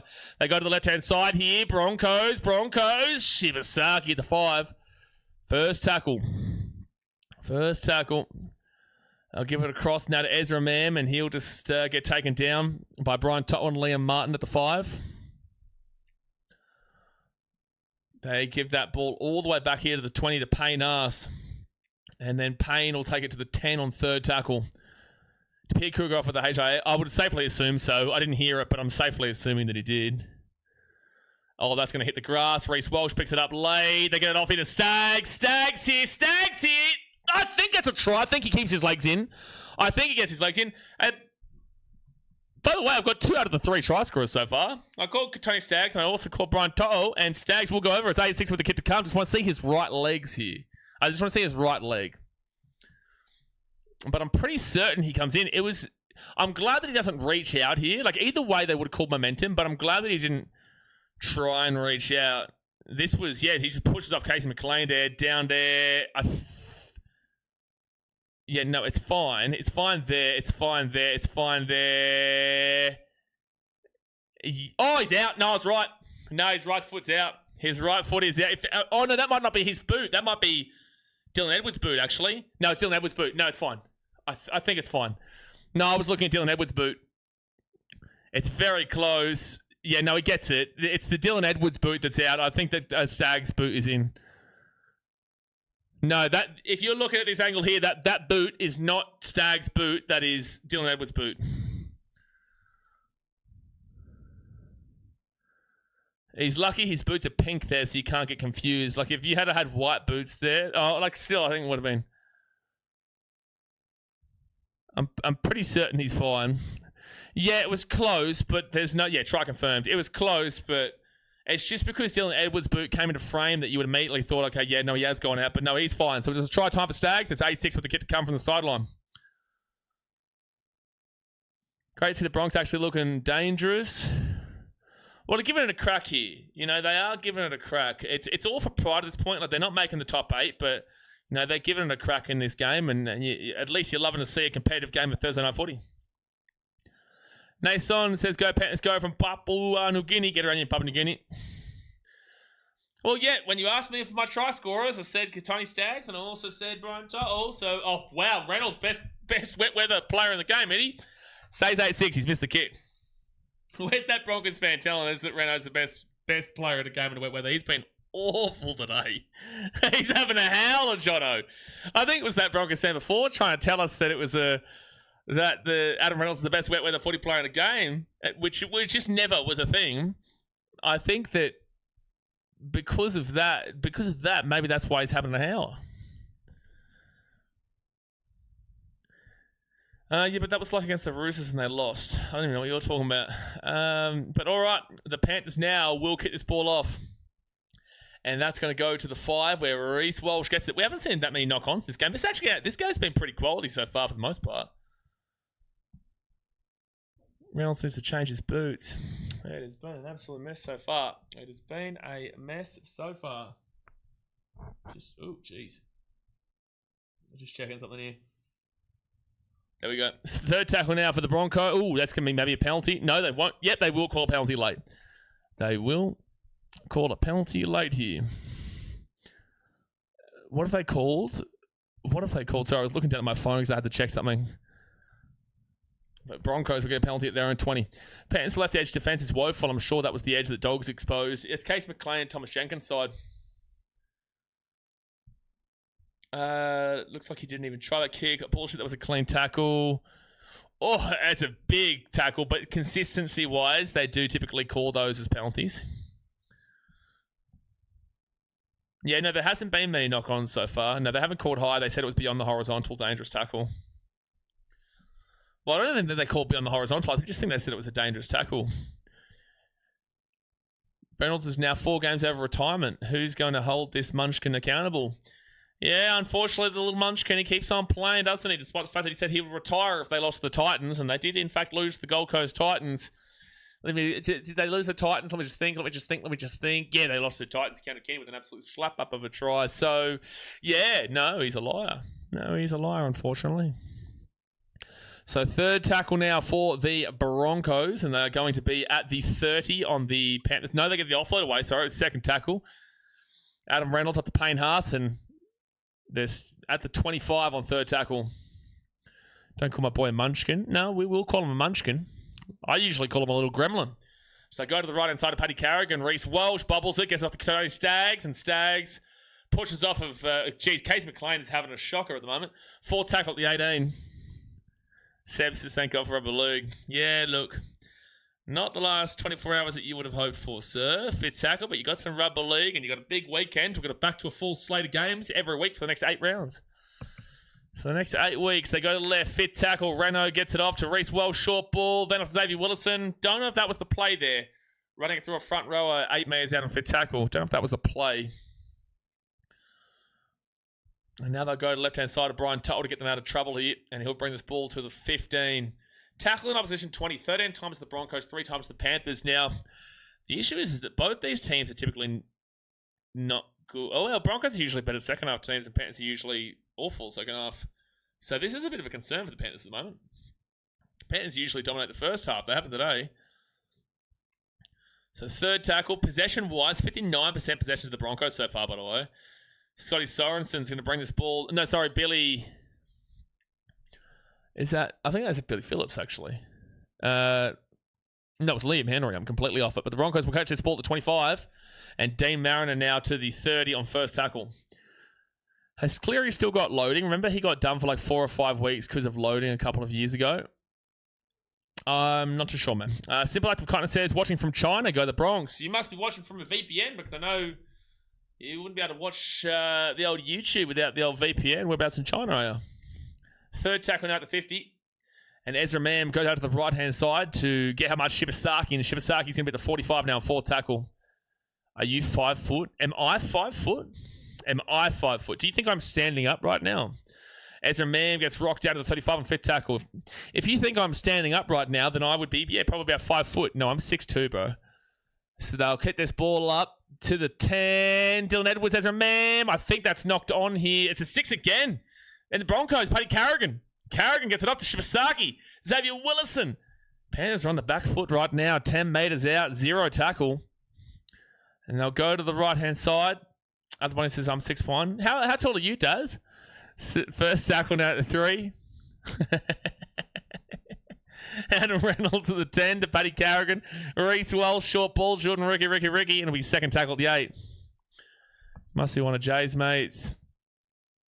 Oh, yeah, fair. It took me a while to figure that one out. Third tackle.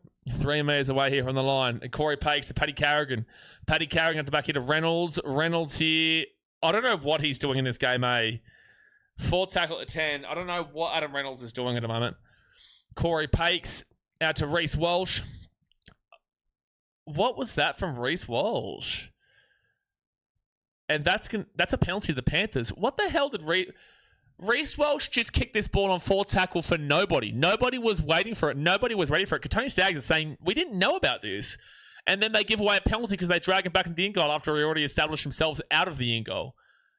It's a second attempt. Yes, drag and tackle player. Yeah, 100%. So that was maybe one of the dumbest plays I've seen a little bit. That was pretty bad. With shoes on, I'm 6'2". High heels. High heels, Daz. You're not subbing a halfback, bro. Funny Kev is Welsh in his own world. Reece Welsh needs to calm down. That kick was just really pointless just then. But the Panthers, they'll be at the 35, and they're going to roll this back from Isaiah. It's actually the 25, but it will be a 6 again here for the Panthers. So Liam Henry now to the 35 on first tackle. Panthers just haven't been great this first half. They've had 1 attack, and they've scored, though. Another 6 again here for the Panthers, and Isaiah Yo, he'll bring this ball. Good post-contact meters there to the 43 on first tackle. Lussick to Dylan Edwards. Edwards gets his ball inside the attack and half now on second tackle. Measures himself with Cuban heels on Daz. Deary me, Daz. There you go. Oh, great run here. Right through the line. Look at the footwork on him. Look at the footwork on Scotty Sorensen. Oh my gosh, that is an amazing try if he's got this ball down. Look at the footwork on Scotty Sorensen. Has he actually put this ball down? Because that was amazing. I think he's been held up here. 33 years old, Scotty Sorensen has just absolutely put on an absolute light show. A light show against the Bronx, but I think he's going to get held up over the line. He does get held up over the line, but gee whiz, look at the footwork on a big man. So it's going to be held up, but the Panthers going to be third tackle 10 metres away from the line. Have a look at the footwork on the big man. I may or may not wear the Mrs. High Heels from time to time. Lawrence says, go Bronx from Buin at Bougainville. Get around your Papua New Guinea. So they'll be held up, and it's going to be Panthers ball still at 10. Jeez, look at the footwork. Still not as good as Moran. Well, still not as good as Curtis Moran, but that's because we're talking about the greatest of all time there in Curtis Moran. Brian To'o nearly got there for a try, but he'll be at the 5 on third tackle. And they'll get it back to Dylan Edwards, off to Adamotti. Adamotti to Nathan Cleary. Cleary, short ball to Scotty Sorensen. He'll be 10 metres away. 4 tackle. 4 tackle. They give it out to Nathan Cleary. He kicks this ball across here for Jenkins. That's going to be, I think, knocked back here from the Panthers. And then this is going to be off the Broncos here. Yeah, this is going to be Panthers ball here at the 10. That was actually super unlucky there against Katapani. It comes down to his boot and it kicks it behind. It could have gone anywhere for a try, but in the end, it goes over the sideline. BKR's old photos, he looked like Ziz. No, I did not look like Ziz. I was a lot skinnier, though. A lot skinnier back then. Is McLean playing? Yeah, he's having a pretty rough game so far. First tackle now for the Panthers, and they're going to be 8 metres away here from the line. Lussick to Isaiah Yo, and Isaiah Yo runs his ball to the 3 on second tackle. Quick passing, Nathan Cleary. That was a bit slow to Blaise Halangi, and then Blaise Halangi cuts his ball back to the 5 on third tackle now. Lussick to Nathan Cleary. Nathan Cleary at the right. Dylan Edwards. Dylan Edwards gets it off to Brian To'o. There's another try for Brian To'o. Woohoo! Sammy boy! Brian Tuttle with the try time. That's his second try of the day, and he is one try away from getting 100 career tries for the Penny Panthers. Or his career tries, sorry, so inclusive of New South Wales and international, I guess. But he is one try away from 100. The old Brian Bizza Tuttle. Nice and easy there for the Panthers. And what did I say? You know, they'll go away from the aerial threat and they'll go down Brian Tuttle's side tonight. He's also got a lot to prove today, and he's gone and scored a couple. Bizza. Can he get a hattie here? I was going to say finals footy come early, but one of these teams are in the bottom four. Yeah, this has been actually a really enjoyable game to watch here. It's been quite quality, especially considering that the weather is just absolutely disastrous. But it has been quite a quality game so far, and Panthers just taking the lead 10-8. He's a gun. He is a gun. But Dylan Edwards, he's also had a 50-50 game here. It's a nice pass there from Edwards. If Bizza played in high heels, he would make Origin. Jeez, that's a shot, man. That is a shot there, man. Gee whiz. Storm the field for 100. So, yeah, most tries of Panthers is just Panthers, not internationals or rep. He is 14 tries behind Reece Wester on 113. It's Greg Alexander and Ryan Girdler on 101. And nearly the Huns raising the battle for hat-trick would be good. Be pretty nice here, Seb. Be pretty nice. Mitchell says, getting bitched by Scotty Sorensen like that should result in your permanent termination from the company.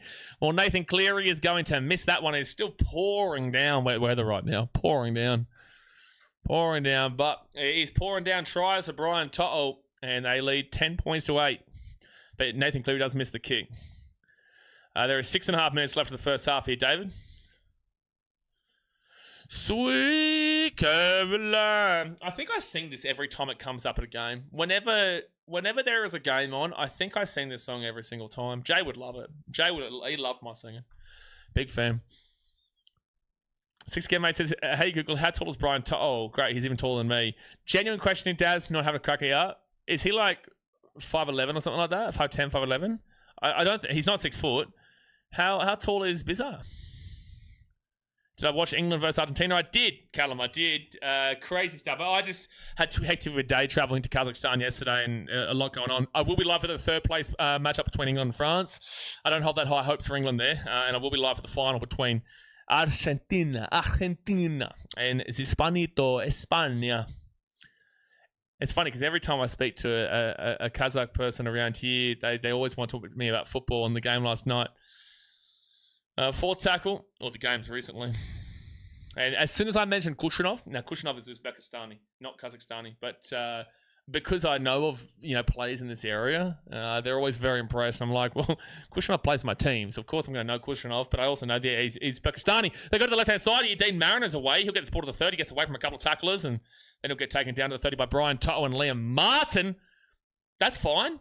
Well, that's fine. Like, at the end of the day, he's still moving the whole time. Well, it's a penalty to call, but he was moving the whole time there.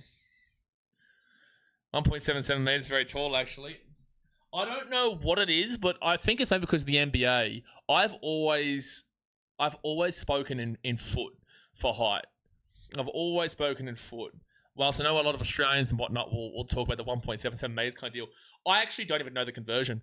I'm an Aussie, and I don't even know the conversion. It's the only time I talk in feet. Is when I'm talking about, like, height. They lie about height. Brian is 5'10". He's not 6 feet. There's no way he's 6 foot. There's no way. No way. I've been around Brian. There's no way he's 6 foot. Maybe he could be. It could be. I'm not even trying to make a shot here. What are they doing, the Broncos? They've just kicked the ball over the sideline on third tackle. Ezra Mam, are you drunk? On tackle 3, Ezra Mam has just kicked the ball over the sideline there. What are you doing? What are they doing? Dole can stop playing now. Rest of the finals. He's one try away from having 100 tries, Sam. You really want to take that away from him? You want to take that away from him, Sam? Come on. Get a grip of yourself. Bizza is taller than me. I'm 5'6". With all due respect, Annie, I don't think you could be less than 5'6" and be in the NRL. I don't think so. I don't think so. Third tackle at 30.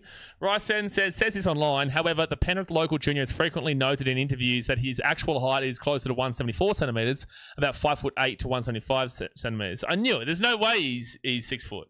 No way. Nathan Cleary right inside. They got Spacey. They give it up to Alamotti. Back to Brian. Ooh, mistake there from. Oh no, Ezra Mam is going to make a mistake and.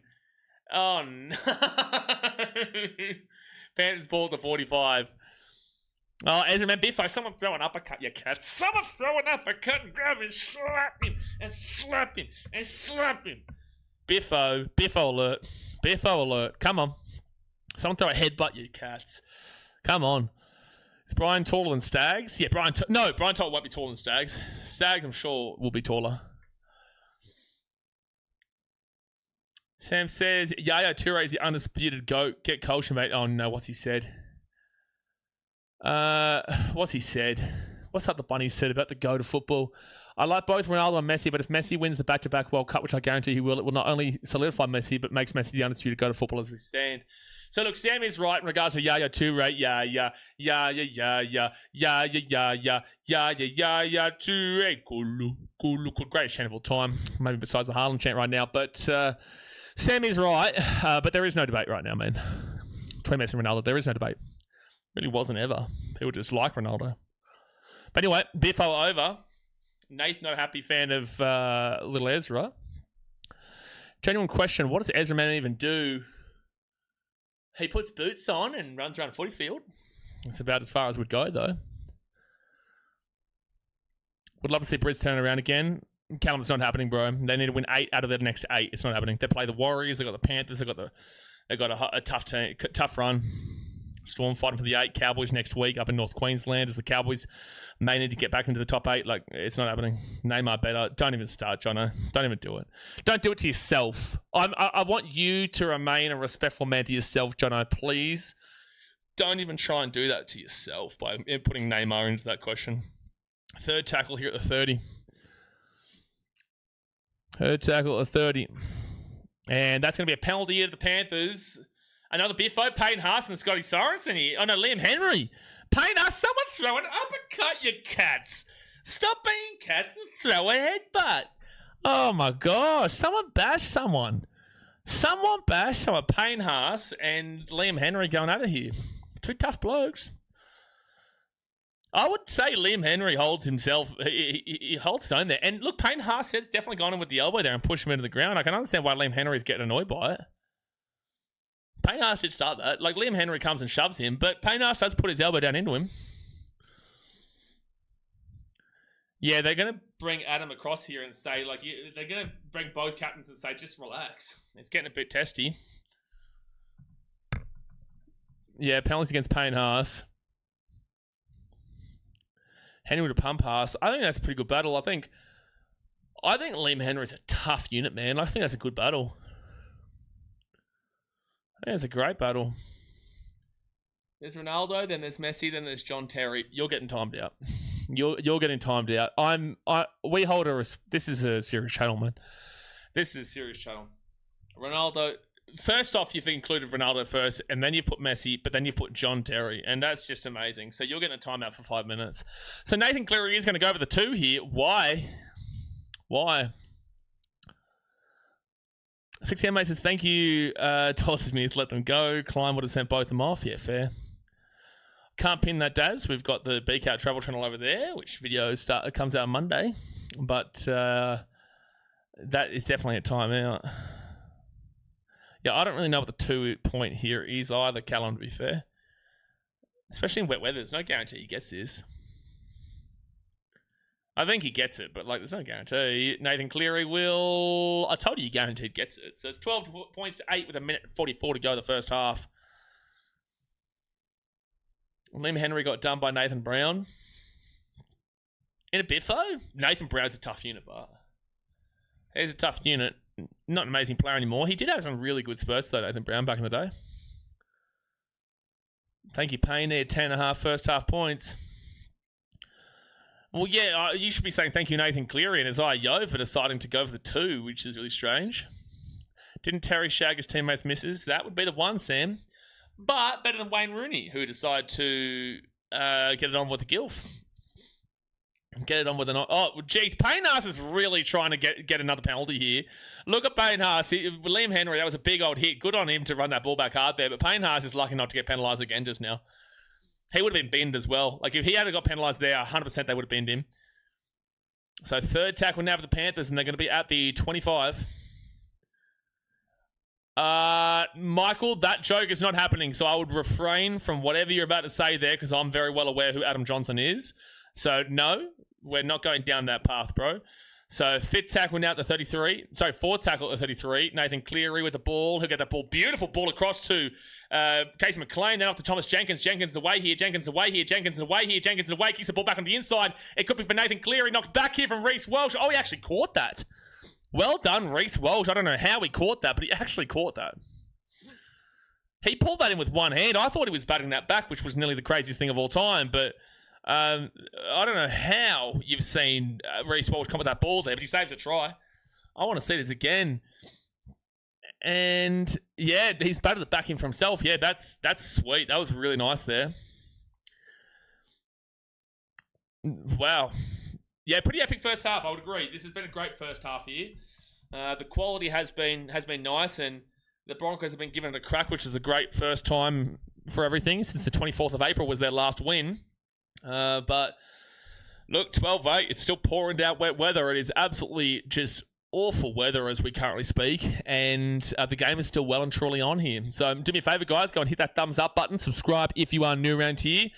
12 points to 8 to the Panthers, and long way to go, but let's get into these stats at halftime. So 12-8 Panthers, and this is at Combank Stadium in Sydney. The try scorers Brian To'o and Brian To'o for the Panthers. Nathan Cleary 1 from 2 with a penalty goal converted. And they go to the Broncos with 8. You've got Jordan Ricky and Tony Staggs with tries, and then they're 0 for 2. They are none for 2 in terms of getting their conversions. You go to the possession, 52% of possession to the Panthers, 48% possession to the Broncos. That's insane considering it was 59% to the Broncos. 59% to the Broncos at one point of that half. Just going to stop here. Mr. Crimmins says no more soccer talk, please. Firstly, we're going to talk about whatever we want here, man. But also, it's not that much. You're just noticing a lot more. But you're also talking about the NBA here, man, in Muggsy Bogues and the Hornets and whatnot. So in regards to you telling people to stop talking about football, it's like you're talking about NBA. So you can't talk about one other sport and then want everybody else to not talk about a sport that they necessarily want. And again, we're not even really talking too much about it. It's just getting brought up occasionally, and we can't do what we want here, man. So appreciate you for tuning in, but also we'll talk about what we want, and if you want people to stop talking about that, you got to stop talking about the NBA and Muggsy Bogues of all players too, mind you. Anyway, we're going to go to the time of possession, and it is just a reminder, we are centrally focused around the NRL, but there will be other conversations about other sports. But completion rate, 80% is the minimum that you're looking for. 87% is what the Panthers have got. Very, very good in wet weather conditions, 21 from 24. That is really, really good. Whilst the Broncos at 85%, so 18 from 21, that's also very, very good. Both these teams are completing at an excellent rate. You know, it's an excellent rate here for the completion rate, which is very good for the wet weather as well, like gee whiz. And then you go to the runs. So 83 runs here for the Panthers, 790. Oh, I forgot to go to time possession, by the way. So it's wet weather. You usually probably drop it down to about 24, 23. But wet weather 40, 24 minutes is what you're probably looking for in a time possession. 14 minutes and 11 for the Panthers and 12 minutes 47 for the Broncos. That's 26 minutes. That's about 27 minutes. That's very healthy. Very healthy for wet weather footy here. And then we go down to the runs, where it's 84 runs for the Panthers for 807 run meters. That's very good. That's only 33 meters behind the 10 minutes in average per run that you're looking for. So people who don't know this, 84, you'd be looking for 840 meters, but also within 100 of that on the negative side is still okay. So they're only 33 meters behind it. That's pretty good. And then you go to the Broncos, who have had one extra run, 85 runs for 736 meters.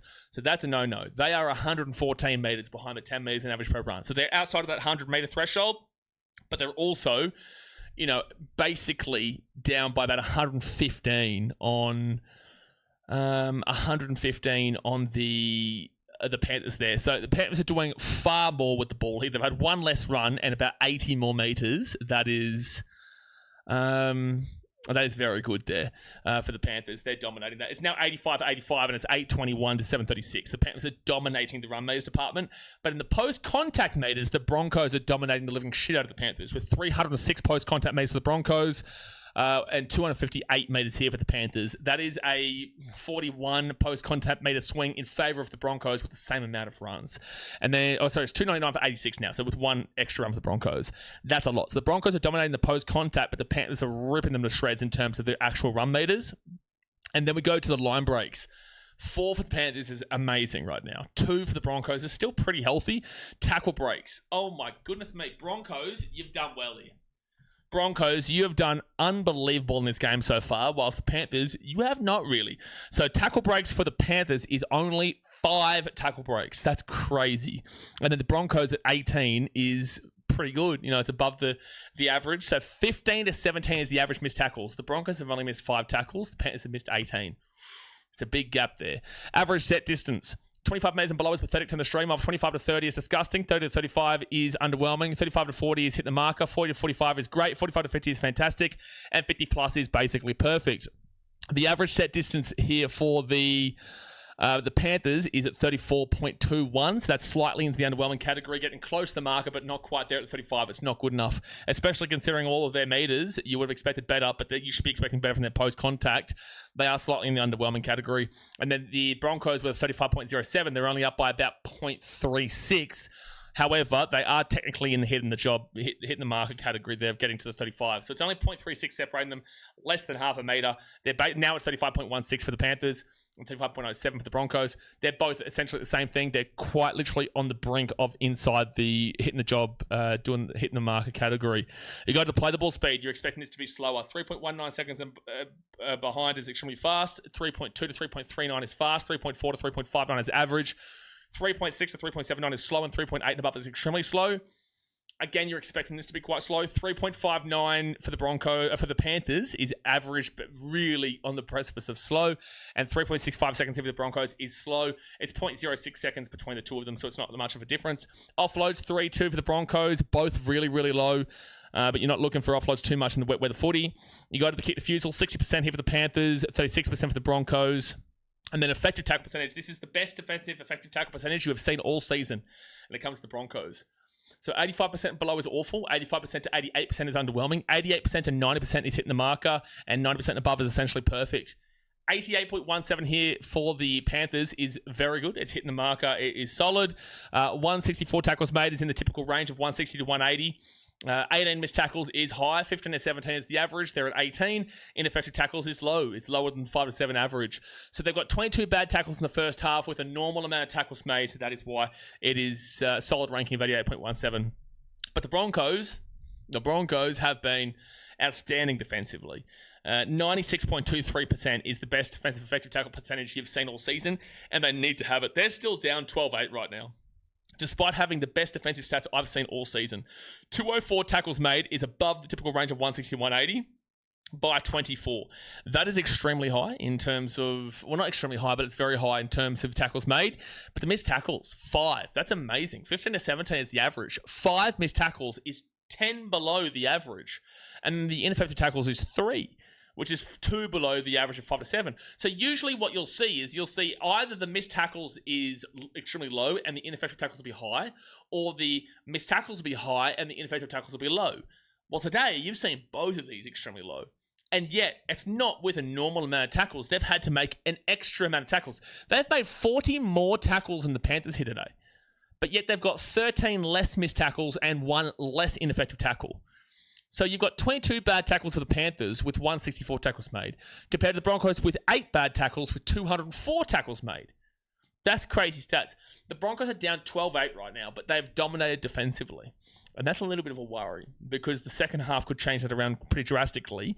But then again, Panthers aren't known as a good second half team at all. Broncos were last year, haven't been this year at all though. Have not won a game since April 24th. So don't hold your breath, but there is a chance here for the Broncos for sure. Don't hold your breath, though. They would need similar defensive stats there, and they would need to up their run meters for sure. Errors-wise, in wet weather, this is amazing. 3 and below is really good. I would argue 5 and below is really good in wet weather. We'll go 4. So 4 and below will go really good. We'll go 5 to 7 is average, and 8 and above is awful.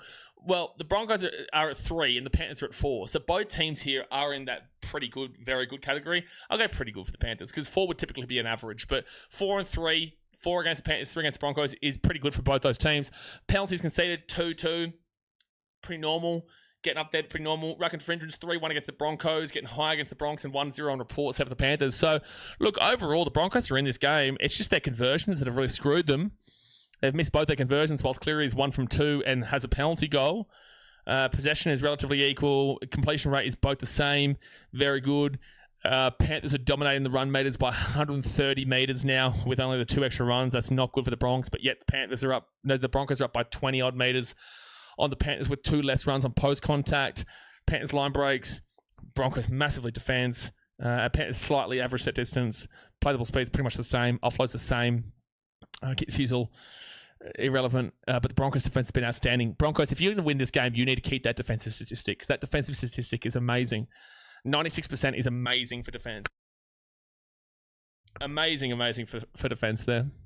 But yeah, look, Panthers probably still win this game, but they're not great second halves, and it hasn't been easy sailing for them so far. Joseph says Panthers will lose because I bet on them, of course. But what did you bet on them? Surely you wouldn't have bet on just like a simple straight bet of this team wins, like because the Panthers would have been paying like $1.17.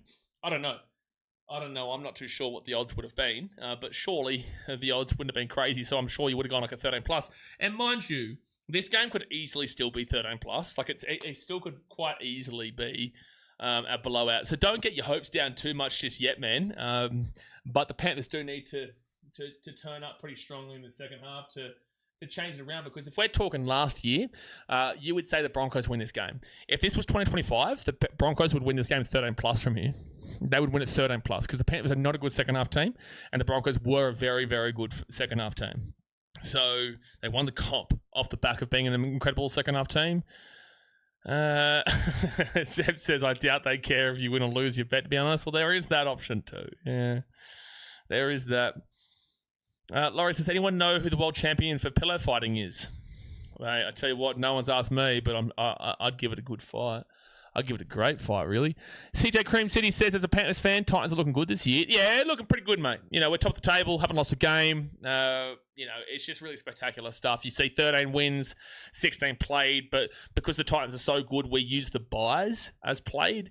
So, yeah, that's why we've had 3 buys already, and that's why it says 16 played, 13 wins, but yeah, we just had our buys. I made a parlay together with Argentina. Oh, there you go. Let's scroll this one down. Give me 1 second, you guys. Give me 1 second.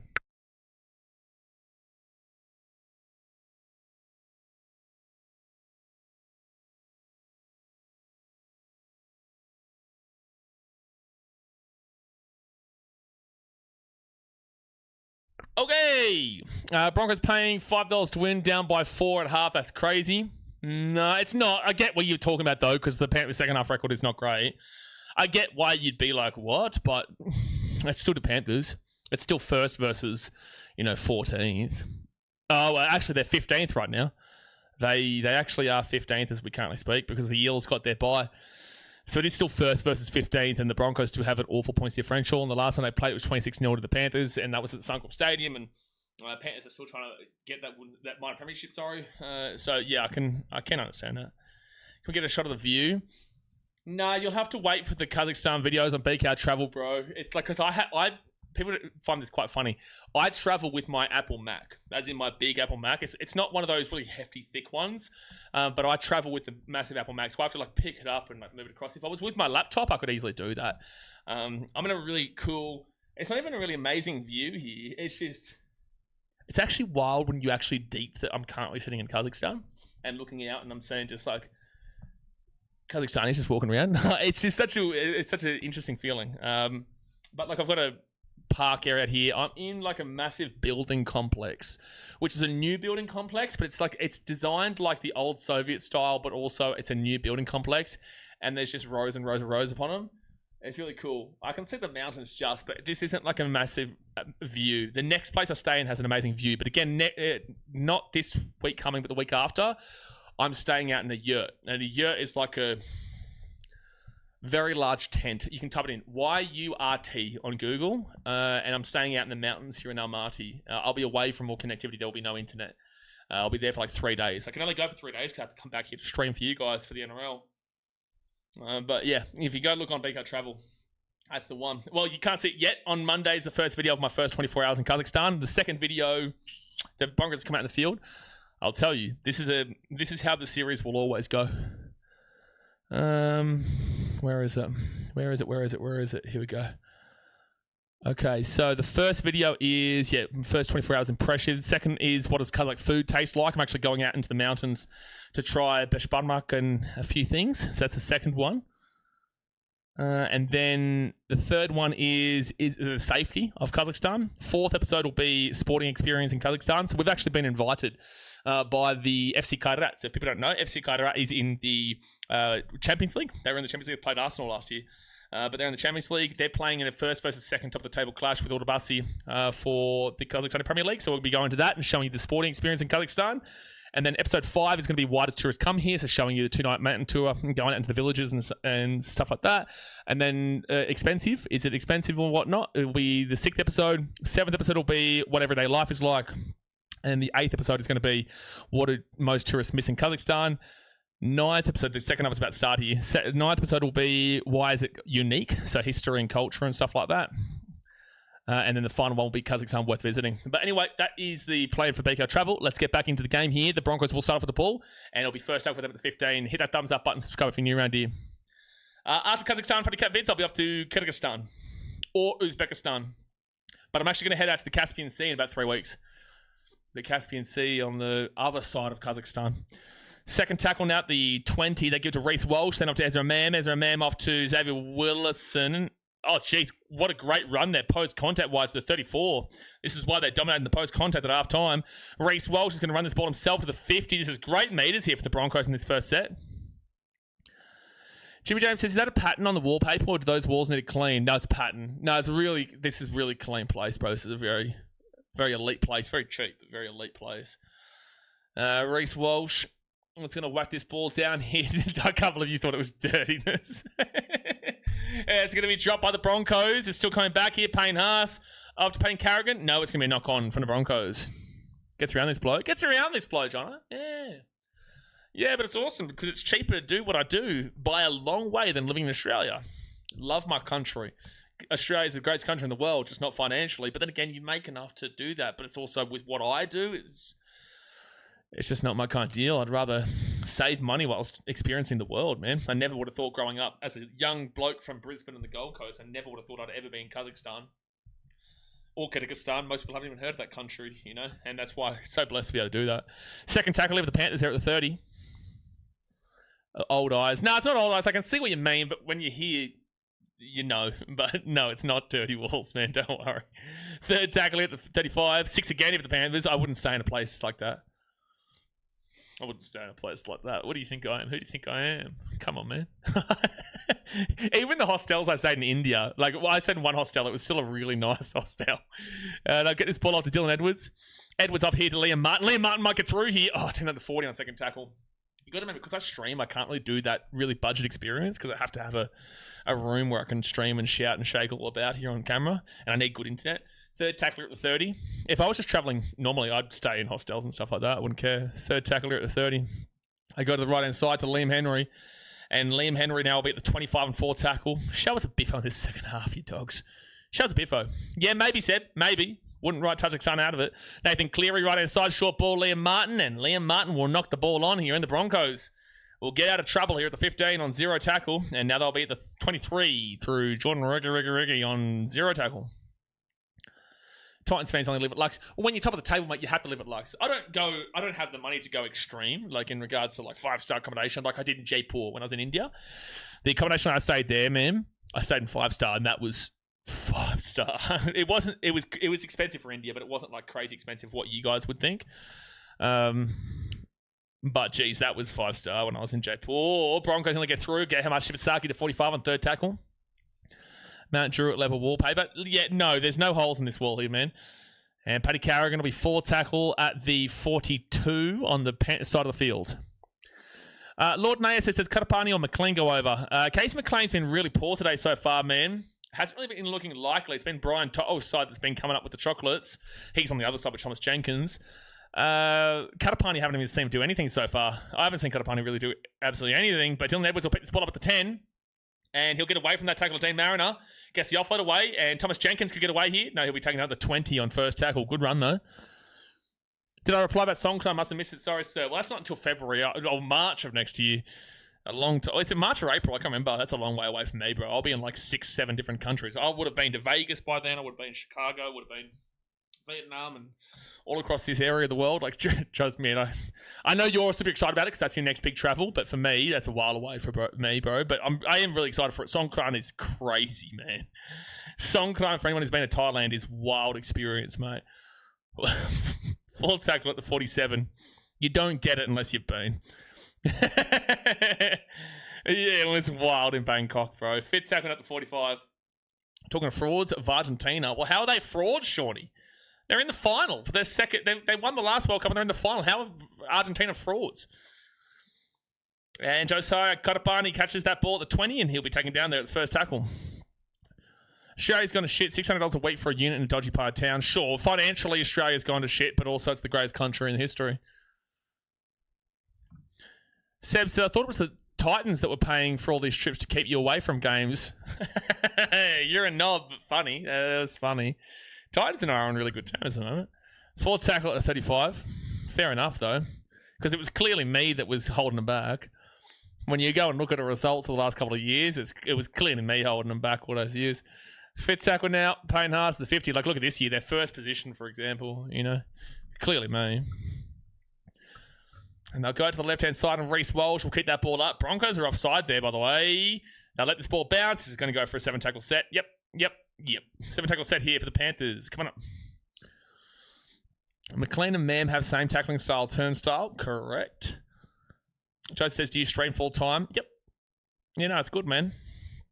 It's good. I've got other stuff that I do, but also, like, I stream every single game Rugby League. I have not missed a single game Rugby League all season long. We're getting into the international football now. You've got some post-World Cup football coming up, and got the cricket season coming up too soon. So, yeah, no, it's good, man.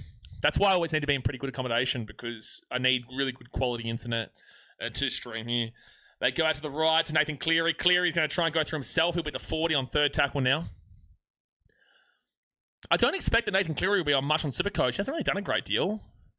And I'll go to Isaiah Papali'i, and Papali'i's going to run this ball to the 33. Great meters being made here by the Panthers, though. 33 meters out. I don't think he'd be on an amazing amount of points at the moment. Blaze Salungi, he'll get taken out to 25 on fifth tackle. And they give it out to Nathan Cleary. And Cleary's going to hold that up. He kicks the ball up here for Jenkins. And Jenkins catches it. Knocks it back. Kicks it. Knock on Case McLean. Jeez, it nearly worked out with the Panthers, but it will be a knock on Penrith. Crazy standards of the Titans, undefeated in franchise history while also being held back. Exactly right, Mitchell. Exactly right. You know, you look at the standards of the Titans, you'll wish you were like it. You'll wish you were there. Come on. Jeremy says people leaving Oz in droves, way to actually live it all. That is absolutely incorrect. That is blatantly incorrect. In regards to way too expensive, sure, but that is absolutely incorrect in regards to people leaving in droves. Second tackle now at the 18. But again, it's very expensive. Benny says, don't make me break up the amount of minutes all up be a stream for the NRL this season. Oh, dude, it's a lot. Well, whatever every single game is, I've streamed every single game. Super blessed that the internet has always been really quality, though. Has there actually been any game we've had internet interrupt the NRL? I know with the cricket we had a couple with the T20 World Cup, but I don't think the NRL's had any problems. Over the top here, Dean Mariner will get taken out to 35. Not many meters from the Broncos at all here. Fit tackle at their own 35. I don't think the NRL has had any real serious issues. Reece Walsh will kick this one away. And considering I go to different places all the time, but I do research heavily to make sure I've got good internet. Brian To'o is going to bring this ball out here to the 15, to the 20. And he'll be on first tackle. He's over 100 metres now as well, Brian To'o. Big game. Best from NRL's Blaze. I used to watch English guy Kinetic Rugby League, still good, but Blaze kills it. I've seen him. I haven't been able to watch his content, but I've seen that he creates content. Is he like massive in the NRL, or is he mainly Super League? I've seen like Super League videos of his pop up. I don't really know too much about him because I can't, because I'm always streaming myself. Left-hand side here, Blaze Salungi. You've got space. You should do something with this.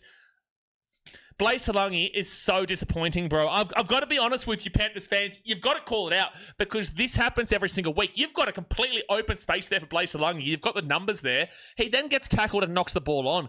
What has Blaze Salongi done for this Panthers team this year? It's so disappointing. You've got Nathan Cleary. You've got Dylan Edwards. You've got all these great players around him. Why is Blaze Salongi not doing anything? Because he should be doing far more with that, and that's just a snapshot into what we've seen from him this season. I've got to put it out there. Blaze Salongi has been very disappointing in 2026. He does both, but yes, I'd say Super League is his priority. Fair enough. Good on him. 11,200 minutes now worth of NRL stream by Blaze. Wow. Wow, that's a lot.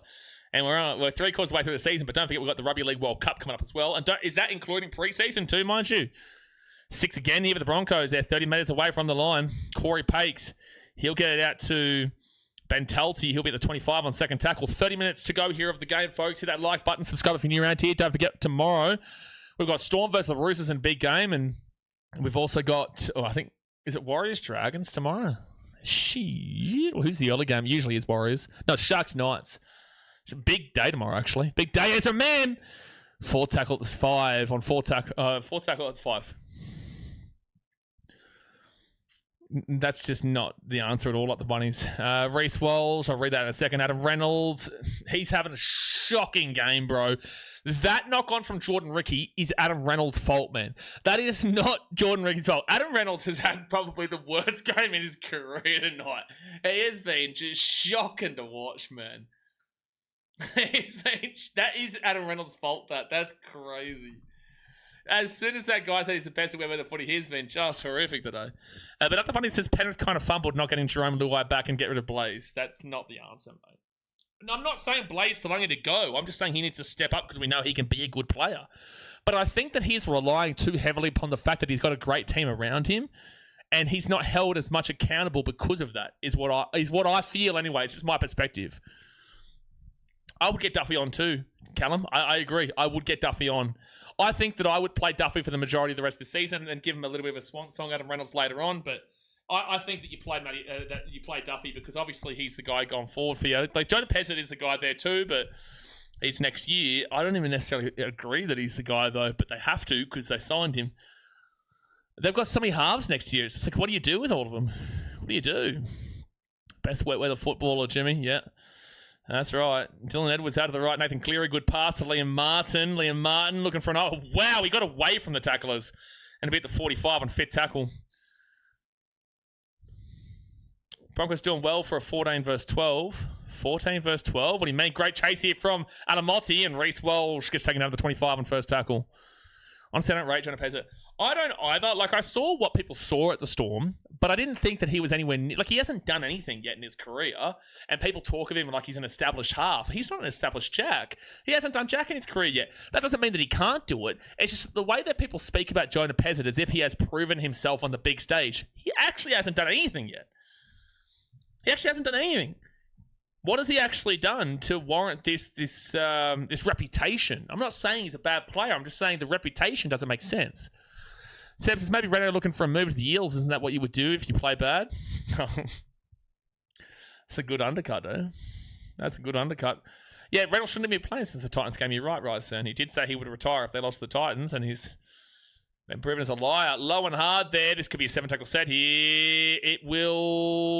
It's going to sit up in the in goal. That's a great kick from Reece Walsh. But Brian look at him get out of the in goal to the 5 with a step. Look at the footwork on him.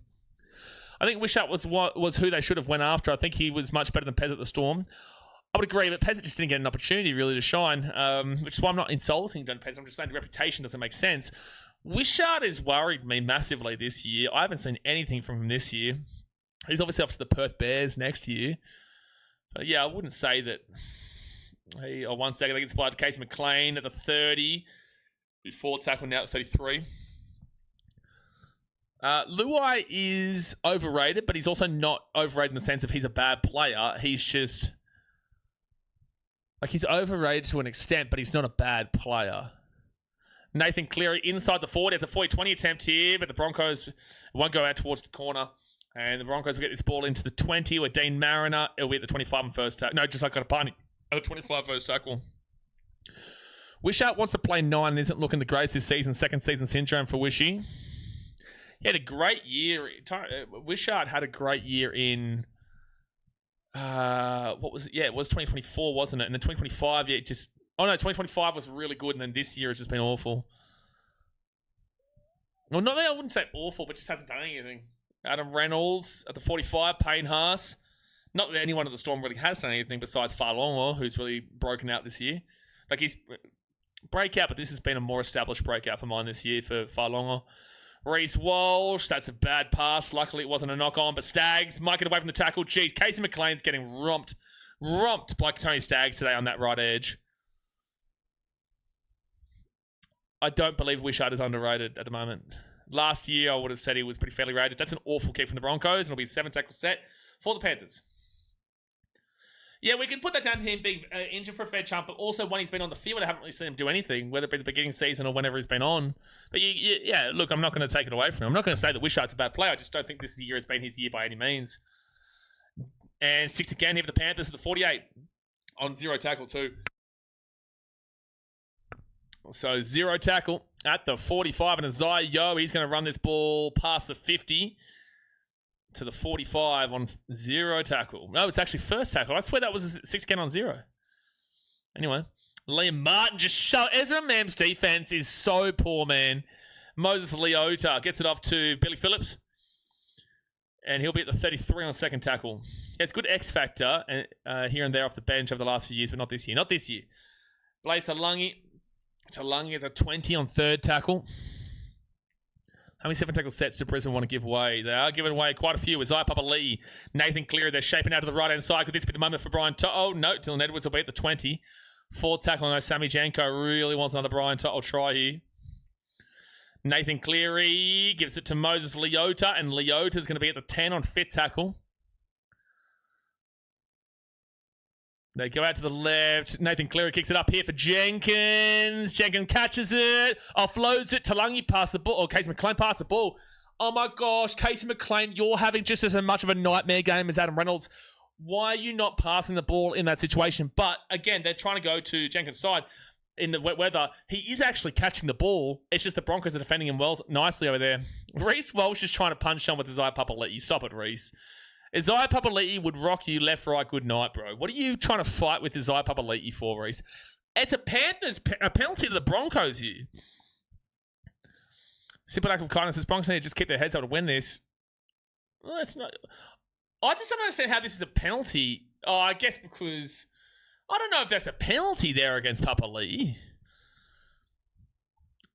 Damn, that's a rough call. But anyway, it's Broncos ball at 20. I know he comes over and it pushes him on the top of the head, but like, he doesn't knock him over, and he's still got every opportunity to play the ball. It wasn't like a heavy in the head, but anyway. I think you're getting a 2027 Rabbitohs Championship tattoo next year. Well, I'm thinking about Tom and you out. How about that? That's a penalty to the Broncos again here at the 30, and it's Isaiah Papali'i again, mind you. Whereas his Reece would be picked up from his neck like a kitten. I just don't know why he's trying to punch on with Isaiah Papali'i. Just put a boxing ring out there. Well, there's not been any actual fighting so far. They've just been looking to hook up on Tinder with each other, basically, in this game. A bit of a push and shove, but nothing more. A guy to the left, Adam Reynolds, then off to Xavier Willison, and Willison's going to be the 40 on first tackle. Time out to the Bunnies actually do win another premiership. Again, I actually think they've got a good chance next year, but their halves are the biggest concern. Adam Reynolds will be taken down here at the 30 on second tackle now. Isaiah Papali'i, if you give away another penalty here. Bro, look how long he's in the tackle. This should be a 6 again here for the Broncos. Adam Reynolds is injured right now. God bless him. Paddy Carrigan now at the 24. Adam Reynolds is getting up slowly. Yeah, he's definitely at the back end of his career, man. They go to the left, Payne Haas, quick pass, and Reece Walsh gets away from the tackle. And he'll be taken down at the 15. Now Isaiah Yeo and Isaiah Papali'i make the tackle. 4 tackle.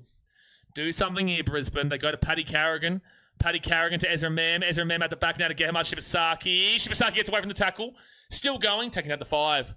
5th tackle. The edge defense of the Panthers today actually hasn't been that great. Not that the Broncos have been scoring a whole heap. Ezra Mam kicks it through. Good kick. Edwards will be taken back in the in goal. It's going to be a dropout. It's going to be a dropout here. Yeah, I keep forgetting that Ben Hunt is still playing right then. Fair enough. Reno really should have gone after the final last year. I would agree. Yeah, I think retiring on a high, but most players don't retire on a high, man. Gallen could have done the same thing in 2016, but he did play on for an extra 3 years, to be fair. But Gal could have absolutely retired at the end of 2016. Edwards is bleeding out the top of his head here. God bless him. But no, I agree. I think Reynolds probably should have hung the boots up after last year. He was only going to play one more year anyway, and it was like, you may as well have just done it then. I guess they wouldn't have been so... Well, they would have just used Ben Hunt as the halfback and Ezra Mem as the 6, which might have been a similar kind of case. All right, so 22 minutes to go in this game. Panthers with the dropout. Nathan Cleary kicks this one along the ground really hard, but nowhere near the angle that he was looking for. And Josiah Kotapani's going to be the 25 on first tackle. They roll it back to Ben Hunt. Hunt to Paddy Carrigan. And Paddy Carrigan now to the 15. Still going. 14 metres out, second tackle.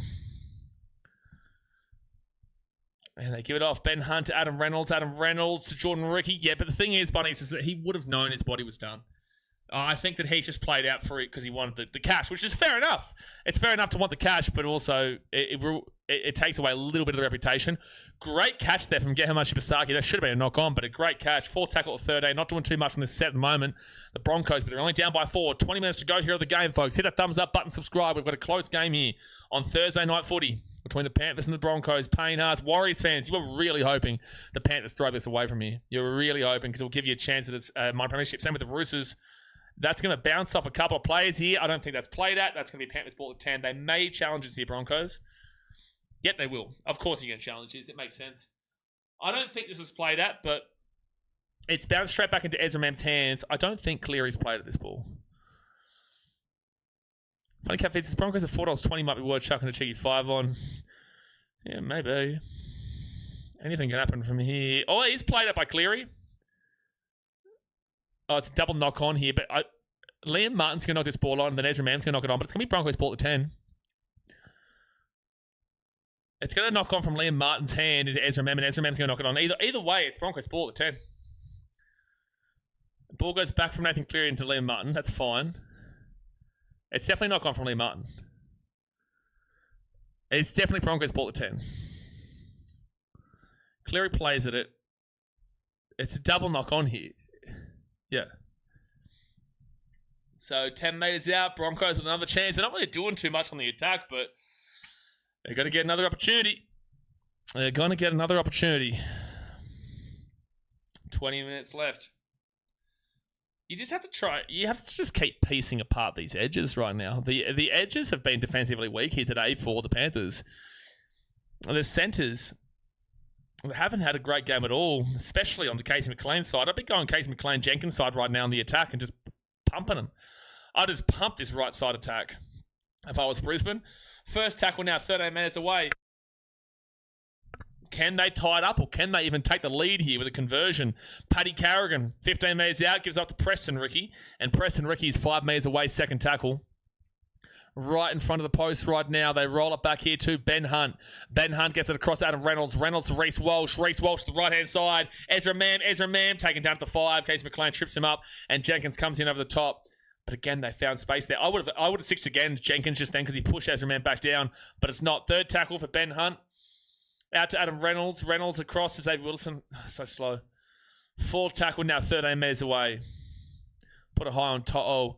No, I wouldn't be doing that. I'd just continuously go down Casey McLean and Thomas Jenkins' side. They've been great down that edge today, and Staggs has been owning McLean. They go out to the right. Here we go. Adam Reynolds. Reynolds kicks his ball through, and it will actually be a good kick there from Reno. It's going to be a dropout. It will actually be a good kick there from Reno. Warriors might actually be contenders this year. Like, it might actually be their year. Please tell me, buddies, that you're not using this game as a reference. Please explain that one. Because whilst I will relatively agree with it, I think you're using this game as a reference, and that's ridiculous if you're using this game as a reference because, mind you, the Panthers beat the Warriors a few weeks ago with their main players out. So I feel like you're using this game as a reference, and I'm not here to shit on the Warriors. I'm just saying, like, I think you're solely using this game as a reference. First tackle now at the 25, and they go to the right. And if this game is not one to use as a reference for an entire season. This is because Tiger Wood gone for the Bunnies. Yeah, he's a Warriors fan, so of course he wants Roosters. Sharks, the Warriors, the Knights, these teams are all begging right now for the Broncos to win this game because it gives them a chance at that premiership still. Reynolds at the back now to Reece Walsh. Reece Walsh over the top here. Chance here. I don't think so. I don't think he's put that ball down. I don't think Josiah Katapani's put that ball down. I think he's knocked it on over the line here. That's great defense there from Dylan Edwards in the end. I think it's a no try.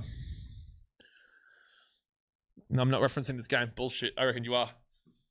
But that Josiah Katapani, they're going to the bunker, but I'm pretty certain Edwards has knocked this ball. That was a great tackle. He's lost the ball. Yep. That's great defense there from Dylan Edwards. That's unbelievable. Brian To'o was beaten. Edwards comes across there and gets Katapani before he puts the ball down to the corner. That is great defense from the Penrith fullback. That's a knock on over the line too, so it'll go out to the 20 rather than the 10.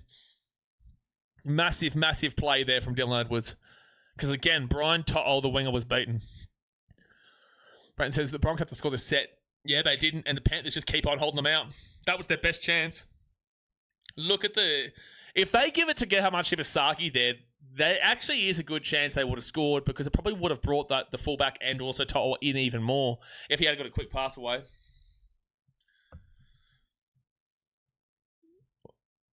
What's referencing? You don't know what referencing means? Well, Google will be your best friend here, my friend. Second tackle here. Isaiah Papali'i brings it out to the 40. You bet your sweet patootie us Waz fans are praying for a Bronx win. My sweet patootie knows that. So the Panthers will get this ball to the 48 on 4 tackle. Can they give us a solid reason why not using this game? I think he is, man. I just think because I've called him out and he doesn't want to admit to it. Edwards is a weapon. He is a weapon, but he does have some errors in him, but he is an absolute weapon. This has been a much better year this year than it was last year for him. High kick up here. It's going to go over the 25. They'll allow it to bounce here, the Broncos.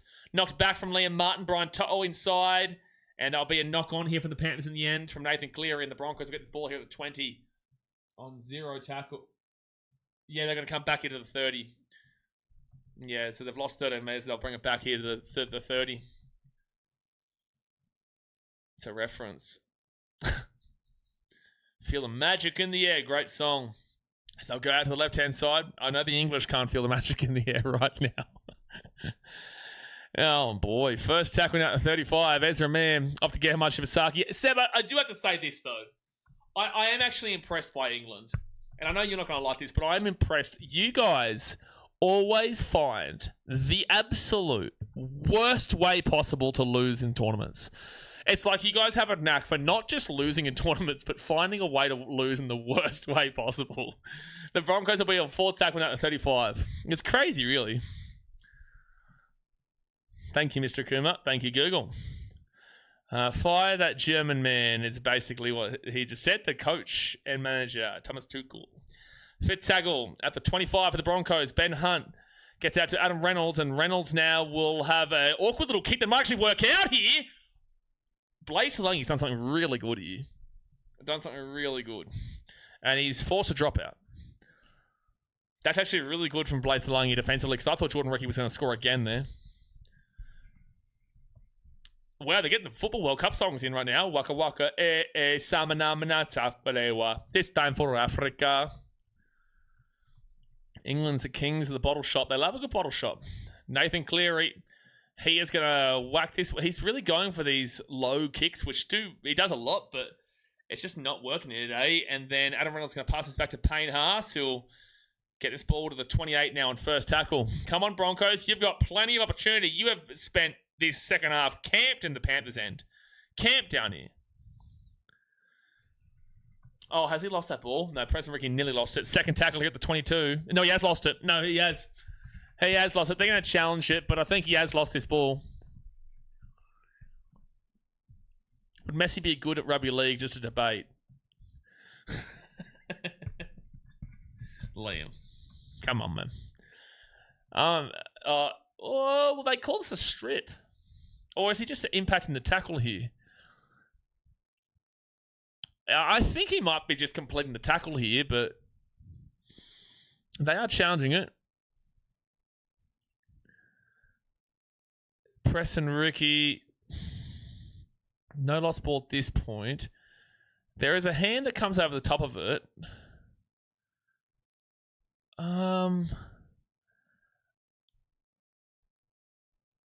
No.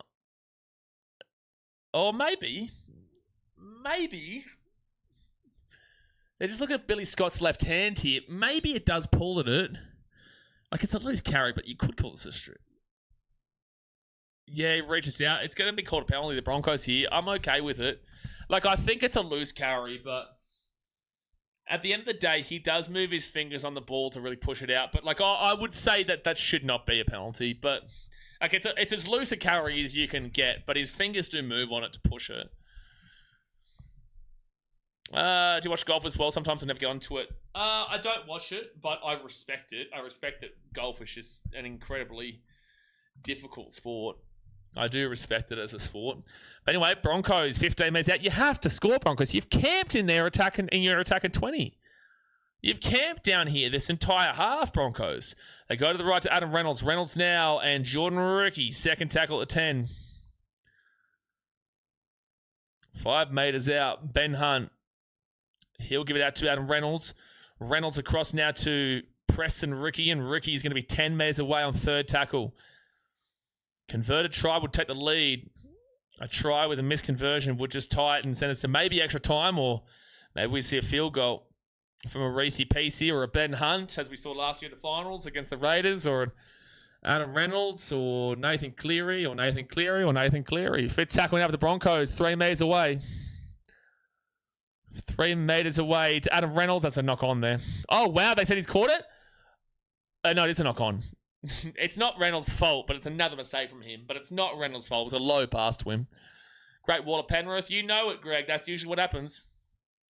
Apunga Media creating to NRL live stream. You guys talk about the Soccer World Cup. Yeah, no, because we talk about whatever the hell we want to talk about, man. Like, at the end of the day, there's not something happening every single second of the game. We're live for every single game. So at some point, people are going to want to talk about what they want to talk about. But 97% of the stream is also about rugby league and the game that we're watching. And if you've got a question that you would like to get the conversation back to rugby league, then please feel free to do. Oh, no, you've been timed out by Mitchell. Yeah, well, that was coming to Punga. But at the end of the day, man, we talk about kind of everything here, but the focal point is still on rugby league. Third tackled here at the 38. I love that people they think they can dictate it. Like, thank you for tuning in, and if you enjoy, that's great. But you can't dictate what we talk about here, man. If we want to talk about Bridget Jones' diary with Renee Zellweger, we can do that if we would really like. But that's going to be a forward pass from the Panthers, and the Broncos, again, are going to go back into the attack. They're going to go back onto the attack at the Broncos. A forward pass from Billy Scott. It is a forward. It's probably just forward. Oh, yeah, you wait till we talk about the Antarctica Penguins. You wait. We often talk about Red Rooster. It usually gets mentioned once a week. Well, you've done that, Early. Thank you very much for bringing it up, Red Rooter. The old Red Rooter, underrated. Underrated, the Red Rooter. National Power Nap Championship is in South Korea, please. Well, that sounds pretty good. Pretty certain that actually exists, by the way. I know that's why you've referenced it. I think that actually exists. Oh, Gary's vinegar and bacon. My gosh, Jono, now we're talking. People might not remember. Broncos will get this ball at the 45 and first tackle. People might not remember this, but there was once a moment in time where I had to tell people to stop talking about Gary being bald. Some people remember that, but there was the chat was just spamming about Gary being bald. It was incredible. I had to tell people, slow it down. First tackle here at the 40. That was when he first really turned up to the stream. So 6 again here for the Broncos. And this is second tackle now at the 30. They get to Reynolds. Reynolds will get taken down to the 25 on third tackle. You have to score this set, surely. Surely. Gary's bald. You can't remember that, Brenton? I think this was last year. This was last year when Gary turned up and one person just kept going ham on him. Adam Reynolds out of the left-hand side. And Xavier Willison. Oh, close before pass, it was fine. Fifth tackle at 13. Reece Walsh goes quickly. Over the top! Shot save for Katabani! It's 12-12 with a kid to come. Katabani with the try time on the wing for the Broncos. It is 12 with 11.5 minutes to go here, but it's a very difficult kick for Adam Reynolds on this sideline. Unless you give it to Reece Walsh. Jonas says he's out. Surely not. I'm pretty certain he stayed in. Oh, he's there. Oh, maybe not. That left foot's close. That left foot is really close as he tries to keep himself in.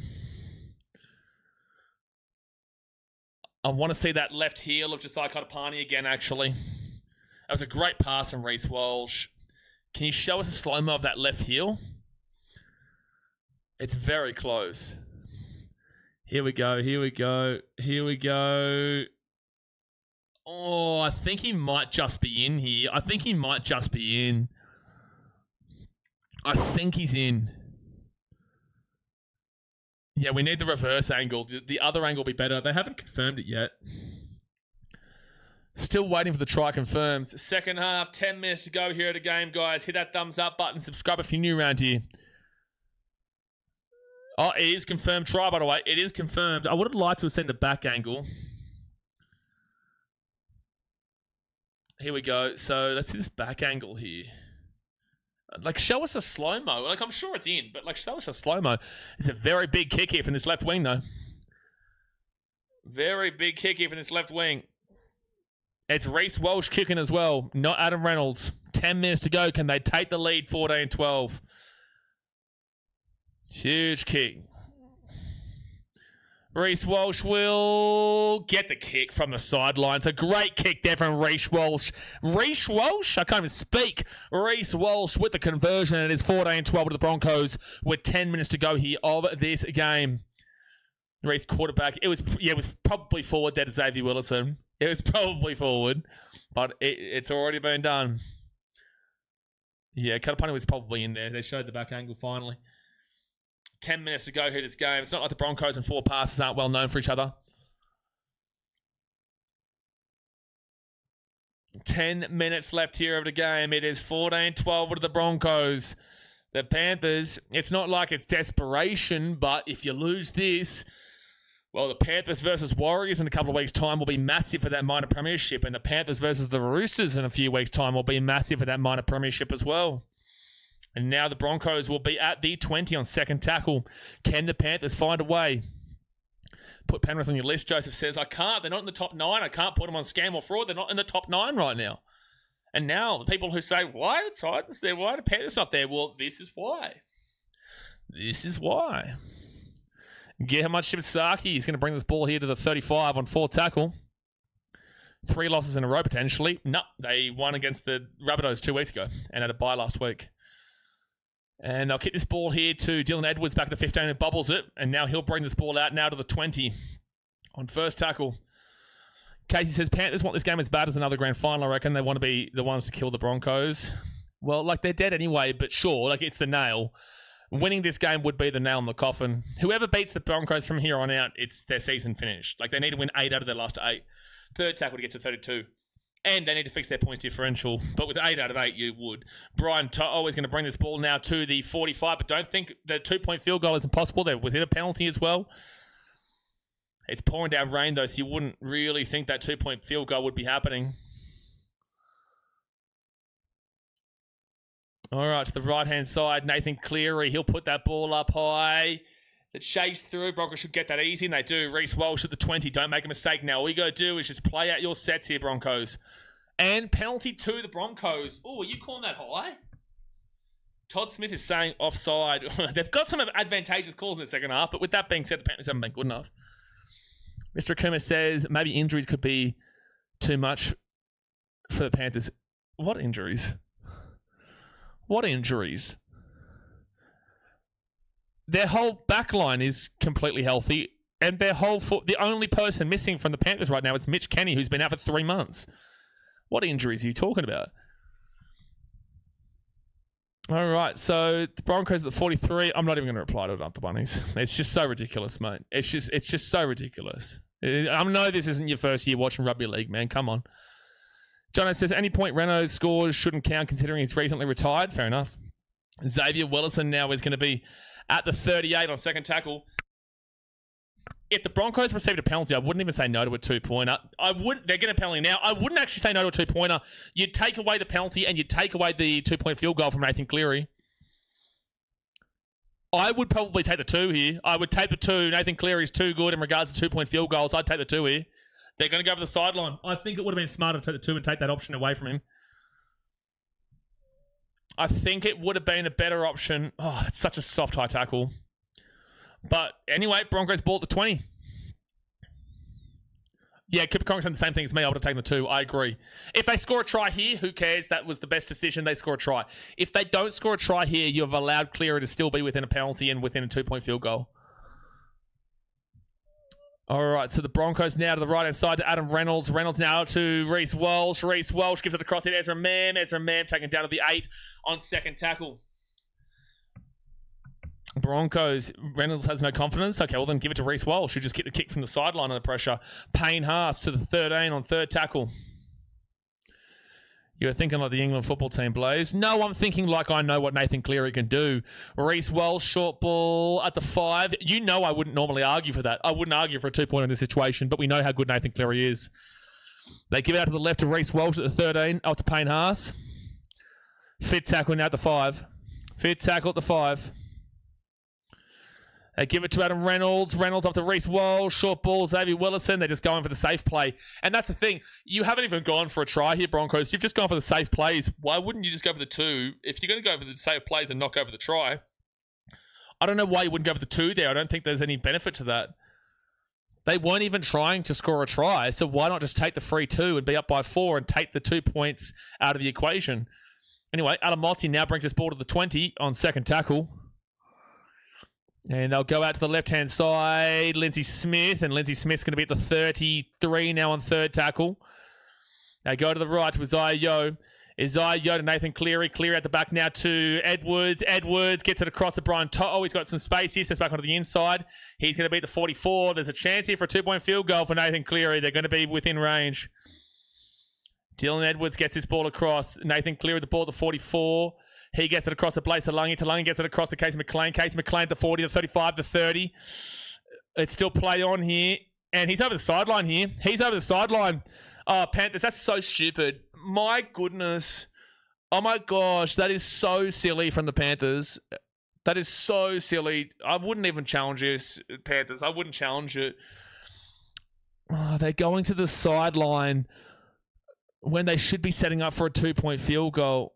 He's got back up there. It's completely fine in regards to taking him over the sideline. There's nothing wrong with it. He needs to stay down there. That's stupid from McLean. He's had an awful game today.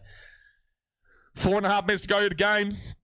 Panthers, are they able to find a way here? It's not looking likely. Warriors, Roosters, Knights, Sharks are all licking their lips as we speak. They're all licking their lips at a potential chance to get that minor premiership still. This would be 3 losses out of their last 4 games, by the way, for the Panthers, if they were to lose this game. Shibasaki at the 40. Carrigan has been great tonight. 48 tackles, no missed. Yeah, no, he's been brilliant. The Broncos in the first half only missed 5 tackles. The average is 15 to 17. They missed 10 tackles less than the average. It's amazing. Paddy Carrigan now. He's going to bring this ball to the 45 on the Panthers side of the field. 4 tackle. They'll probably still get maybe 2 sets. Maybe, depending on how they play it. Jordan Rookie, he'll be at the 40 on fit tackle. At least they've completed their set, though. At least they've completed their set. Ben Hunt, Adam Reynolds, and Reynolds will kick it up into an area for the Broncos. They will get it, and they will get taken down to the 20. Okay, Panthers got 3 minutes 20 here. Give him the ball, otherwise you give a penalty. That'd be so stupid, Stags. They give it off to Blaze. Casey McLean, and Casey McLean, he's had a raucously poor game at the 25. Not only losing 3 out of the last 4, but losing to 3 Queensland teams. Yeah. Cowboys are now in the 8. I was about to say none of which are in the 8. Second tackle now for the Panthers. They go to the right to Isaiah Yeo. Yeo off to, at the back, Nathan Cleary. Cleary across now to Alamotti. And Alamotti, he'll be at the 45 on his own side of the field. They will still get another set after this here, the Panthers. Unless they go for the 2-point field goal at the end of this set. They give it across here. They will still definitely get another set here. Dylan Edwards is going to be at the 50. 4 tackle. No, the Broncos deserve this win here, Callum. They've been defensively great here today. They have been the better team. Isaiah Yeo at the back end, Nathan Cleary. Cleary then to Blaise Talungi. Talungi now at the 44. All right, watch Nathan Cleary here. Watch Nathan Cleary. They get it off to Nathan Cleary. He's not going to go for it. He's going to go short side off to Jenkins. Jenkins here. He's going to offload the ball. He gets it to Nathan Cleary. Cleary gets away from the tackle, offloads it. Isaiah Yeo, then off to Liam Henry, then off to Liam Martin. Back out to Paul Alamotti. Alamotti here, Alamotti here, Alamotti. Brian To'o, Brian To'o, Brian To'o. Kicks his ball through. Chance here. It's a knock on Broncos, I think. Knock on Brisbane, Panthers ball to 10. That was amazing there from Penrith. No, it's Panthers knock on. Whose knock on is this? The Panthers nearly just won that. They nearly just scored that try in the corner. That was crazy. No matter what, there's 2 minutes to go here. Their on-field is a ruling of knock on Brian To'o. What a crazy game this has been, though. To'o will... He's kicked it. Brian To'o has kicked that ball. He does connect with that one, and then Alamotti is going to grab this ball here. He definitely has touched the ball. His boot touched the ball beforehand. It's not a knock-on. He's touched the ball. It's a kick. It's an onside. Alamotti will then grab the ball here, and then he throws the ball back inside. Great work. And then Katapani's going to come through with the ball here. He's going to touch it. And then Katapani... When does the referee blow the whistle? Because he could go over the sideline here, which would be Panthers ball at 10. He has... It's not a drop kick, though. He's touched the ball before it has gone through. What's Voss talking about? It's not a drop kick, though.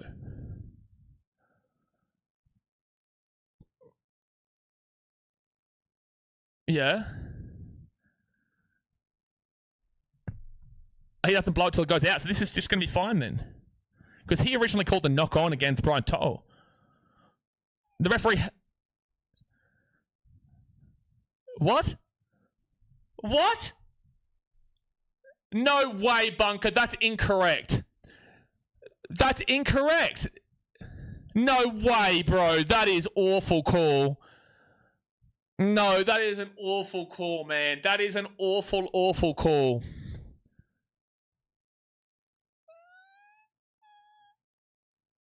What? Broncos, you just got so lucky just then. So anyway, it's Broncos ball to 3. There's still 2 minutes to go here. They'll still get another set, but that's crazy call, that. That's a crazy call, that. The Broncos are now going to be the 8. It's first tackle for Brisbane. Jeez, they get so lucky just then. And now Broncos are 9 meters out, second tackle. Brisbane, you deserve to win this game, though, besides that. You deserve to win it. They go out to the right. They're only at the 15 now on third tackle. The Panthers will get a fresh full set here. What a great game this is, though. Yeah, clear it. Well, they might not even get a shot. Like, they're not even... Well, he'll be able to get this ball to the 20, and then they can just pass it back to Cleary. He'll be beyond the 40, maybe. Minute and a half to go here, but they may still just go for the try. Paddy Carrigan's going to be at the 30 on fit tackle. Kickers as long as you can here, Broncos. And charge down here. What are the Panthers... Oh my gosh, I've actually never seen a... That is the dumbest play I've ever witnessed from Penrith. Oh my gosh, that is so... Holy fuck, Panthers, that is the dumbest thing I've ever seen. Who is the moron who has gone for the hero zero play there? Bro, it's actually infuriating. Broncos deserve this game. I'm so glad this has happened. That is the most... If I'm Ivan Cleary there, I'm going to rip the living shit out of Liam Martin for that. That is outrageous to do. Fit tackle. You've kept them in their own 30. You've got a full set. Coming out of your own half, probably around the 40 or the 30. And you're going to try and charge the ball down in that situation. That is the most insane thing I've seen from a player in a long time. That is so not good rugby league IQ there. And the thing is that I can say that if he gets that ball and scores and gets the charge down, it works out, that's great. But it is such a minimal chance. It is such a huge risk in such a pointless time there. You are taking a game-winning risk with the 95% chance that it will force a loss. That is, if you're a Panthers fan, you should be losing your mind at what Liam Martin's just done there. The Broncos deserve this win. They have been the better team here today. Adam Reynolds, you've been awful. But outside of Adam Reynolds, the Broncos have been brilliant here today defensively, and they deserve this win. And this keeps that minor premiership alive, which is awesome. Warriors, you need to beat the Dragons. Roosters, you need to beat the Storm. And Knights, you need to beat the Sharks. Sharks, you need to beat the Knights, kind of deal. Right? The Broncos deserve this game. But Liam Martin, that is absurd what he's just done. Such a low percentage play, Mr. Akuma. Such a low percentage play. Third tackle now. Thank you, Broncos. You're not getting the Mud Premiership, but I'm just including you into the conversation. Always good round 40 when Panthers lose. This has been a great game. And the Panthers, I think they got dudded on a call. I think they got really dudded on that call early before when they should have got the ball 10 metres out. But with that being said, the Panthers don't deserve to win this game here today. They just don't. And they just don't. Broncos are going to win this game. And Panthers, my gosh, what an insane loss from you. Just insane. So the Broncos will win the game. They'll win 14-12. If I'm Ivan Cleary, I'm grabbing Liam Martin in that shed and I'm saying, what the honest fuck are you doing? What on earth is Liam Martin doing? Dead set. And again, the call that the Panthers should have received the ball at the 10. That's just a fact. The Panthers should have received the ball at 10, which would have given them a great chance of a try. They were close to being able to steal it, but the Broncos deserve to win this game. I hate that we're even having to refer to a refereeing call that was just absolutely abysmal. But the Panthers, you have just thrown away. You weren't even necessarily going to win off the back of receiving the kick at the 30 or the 40, but such a low percentage play for something that doesn't necessarily mean anything for you. It's just such a low percentage play from Liam Martin. Aspect says Penrith robbed. They're not robbed. The call was wrong, but they're not robbed. They weren't. Their defense wasn't as good today. The Broncos defended way better than the Panthers, and the winner of this game is the better team in this game. They just simply were. They were camped down there, and the defense of the Broncos, they only missed 21 tackles compared to the 36 of the Panthers. Ineffective tackles was low for the Panthers, but. Yeah, and this goes in line with what the Panthers do. They're not a good second half team. The Broncos last year were a very good second half team and an awful first half team. And last year the Panthers and this year they're a very good first half team. And the second half they're not so good. And that was the concerning signs at half time, because you're like, well, Panthers aren't typically a good second half team, but the Broncos aren't a second half team this year either. Broncos have come through that. Yeah, look, there's a dodgy call there, but at the end of the day, the Panthers were not the best team in this game. The Broncos were the better team. The benchmark is to beat the top team and the bottom team. Least Broncos beat the Panthers, which is better. Oliver says Broncos 1-12 is working. Dead set after this year, the NRL needs to do a clean out of the bunker and get fresh eyes. Look, and that's crazy coming from a Broncos fan, Stephen, but I respect it. It definitely is the incorrect call there to give the ball back to the Broncos when Katapani goes out. It definitely is just ridiculous. But again, the Broncos deserved to win this game, and Reece Walsh getting that kick was massive from the sideline, and it was good to see Adam Reynolds pass it off to Walsh. Adam Reynolds had a nightmare game here today. Nightmare. He was not the reason for this win whatsoever. But the Panthers just weren't good enough in the second half. And this is why this competition is still open. The competition is still open because the Panthers cannot finish off games. If they don't dominate the first half, they struggle immense in the second half and can lose games. The big thing was, though, against the Dolphins and the Warriors, they still found a way to win. But they're not finding ways to win now.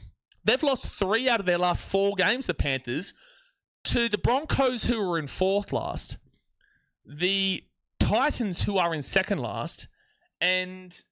the Cowboys, not 3 of the bottom 4. The Cowboys, who are in 8th position, but were outside of the 8 and I think 9th maybe at the time. I can't remember. But they've lost 3 games now in the last 4. Almost ran the whole game. Sure, Clanky, but what's your point? Both teams played in the same weather. Both teams played in the same game.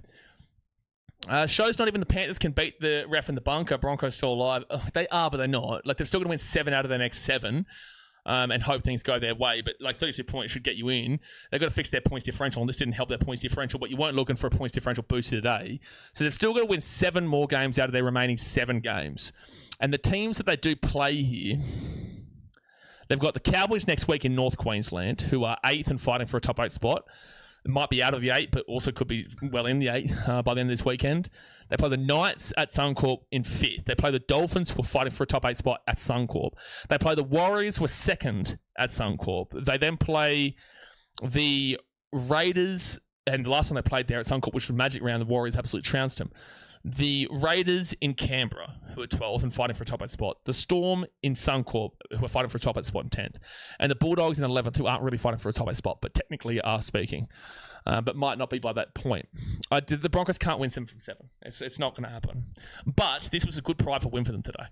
And it keeps the Warriors I'm going to be realistically. The Warriors and the Roosters as a chance of that minor premiership. Because the Panthers still have to play the Warriors again in 3 weeks' time, and then they play the Roosters the week after. And that game against the Roosters is at home, but the game against the Warriors is in Auckland. So, game that says Panthers got robbed. It's funny that we're talking about this, aren't we, as with the Panthers. Penrith were taken away an opportunity. Penrith were not robbed. Penrith were taken away an opportunity. Yeah. Broncos are dead in the water. They just wanted this game bad. Yeah, they're done. Like, they're not getting to 32 points. But, like, this is still a good win for them internally. Because there's more pressure for the Warriors to follow through now and win this weekend. Yeah, well, you just got to beat the Dragons. Well, you're playing the Dragons, bro. The Warriors shouldn't be losing to the Dragons. Laurie says Broncos can still finish the season strong if they don't get all the remaining wins. Good for them. Sure. We'll finish their season. Sure. Tiger says no, Broncos aren't making... Brenton, you guys are in a world of trouble at the moment. You should be focusing on not ending anybody's season. You should be focusing on just winning your games in general at the moment. Every team wants the Panthers in the rain. Yeah, sure. Yeah. Hunger and momentum can take a team far sometimes. Maybe Panthers have neither at the moment. Oh my gosh. People say the craziest things based off of... like. Guys, this is a form slump. It's a form slump in the mid to the 3/4 point of the season. This is not our first rodeo. This is not our first season rugby league. The Panthers are still a great team. They're just in a slump at the moment. 3 out of their last 4 games they've lost. I'm sure they're going to find a way. I'm sure they will. It doesn't mean I think the competition is open. It's definitely open for sure, but it is like conversation as if like the Panthers are done. And it's just like their hunger is done. Is it? In round 20, their hunger is done when they're in first position. Like, imagine saying this 3-4 weeks ago. So now because of 3-4 weeks, they apparently don't have the hunger and a point where their season is already pretty much... they're already locked in for a top 4 spot. Like, come on.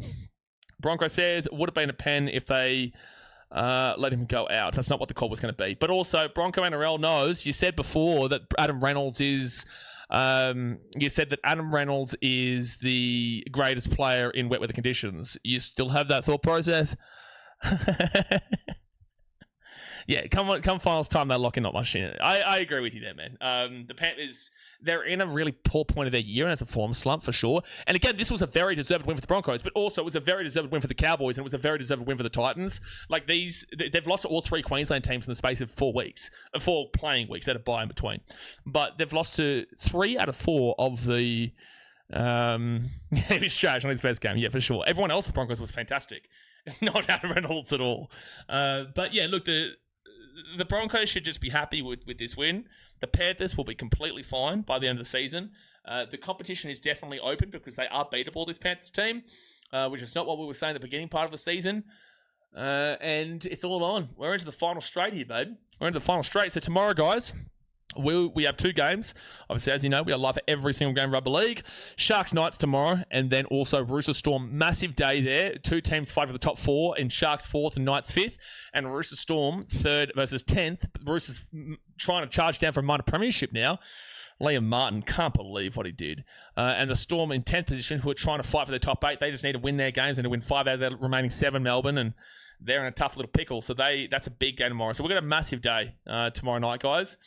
But yeah, look, there we go. We're going to jump off here for now. We'll see you tomorrow. Obviously, guys, don't forget, if you want to hear about my Kazakhstan travels and all the travels and whatnot, pinned comment for BKR travel. There's a video coming out on Monday explaining my first 24 hours in Kazakhstan, which will be super interesting for you, because I know a lot of people don't really think about this part of the world too much, where I am. So if you like your travel content, go to check out BK Travel. We'll be back tomorrow for Sharks versus the Knights, and then also the Roosters versus the Storm. But hit that thumbs up button, subscribe if you're new around here, and I will see you then. Thanks for watching.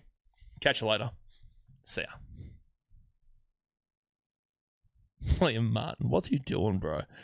What's Liam Martin doing, bro?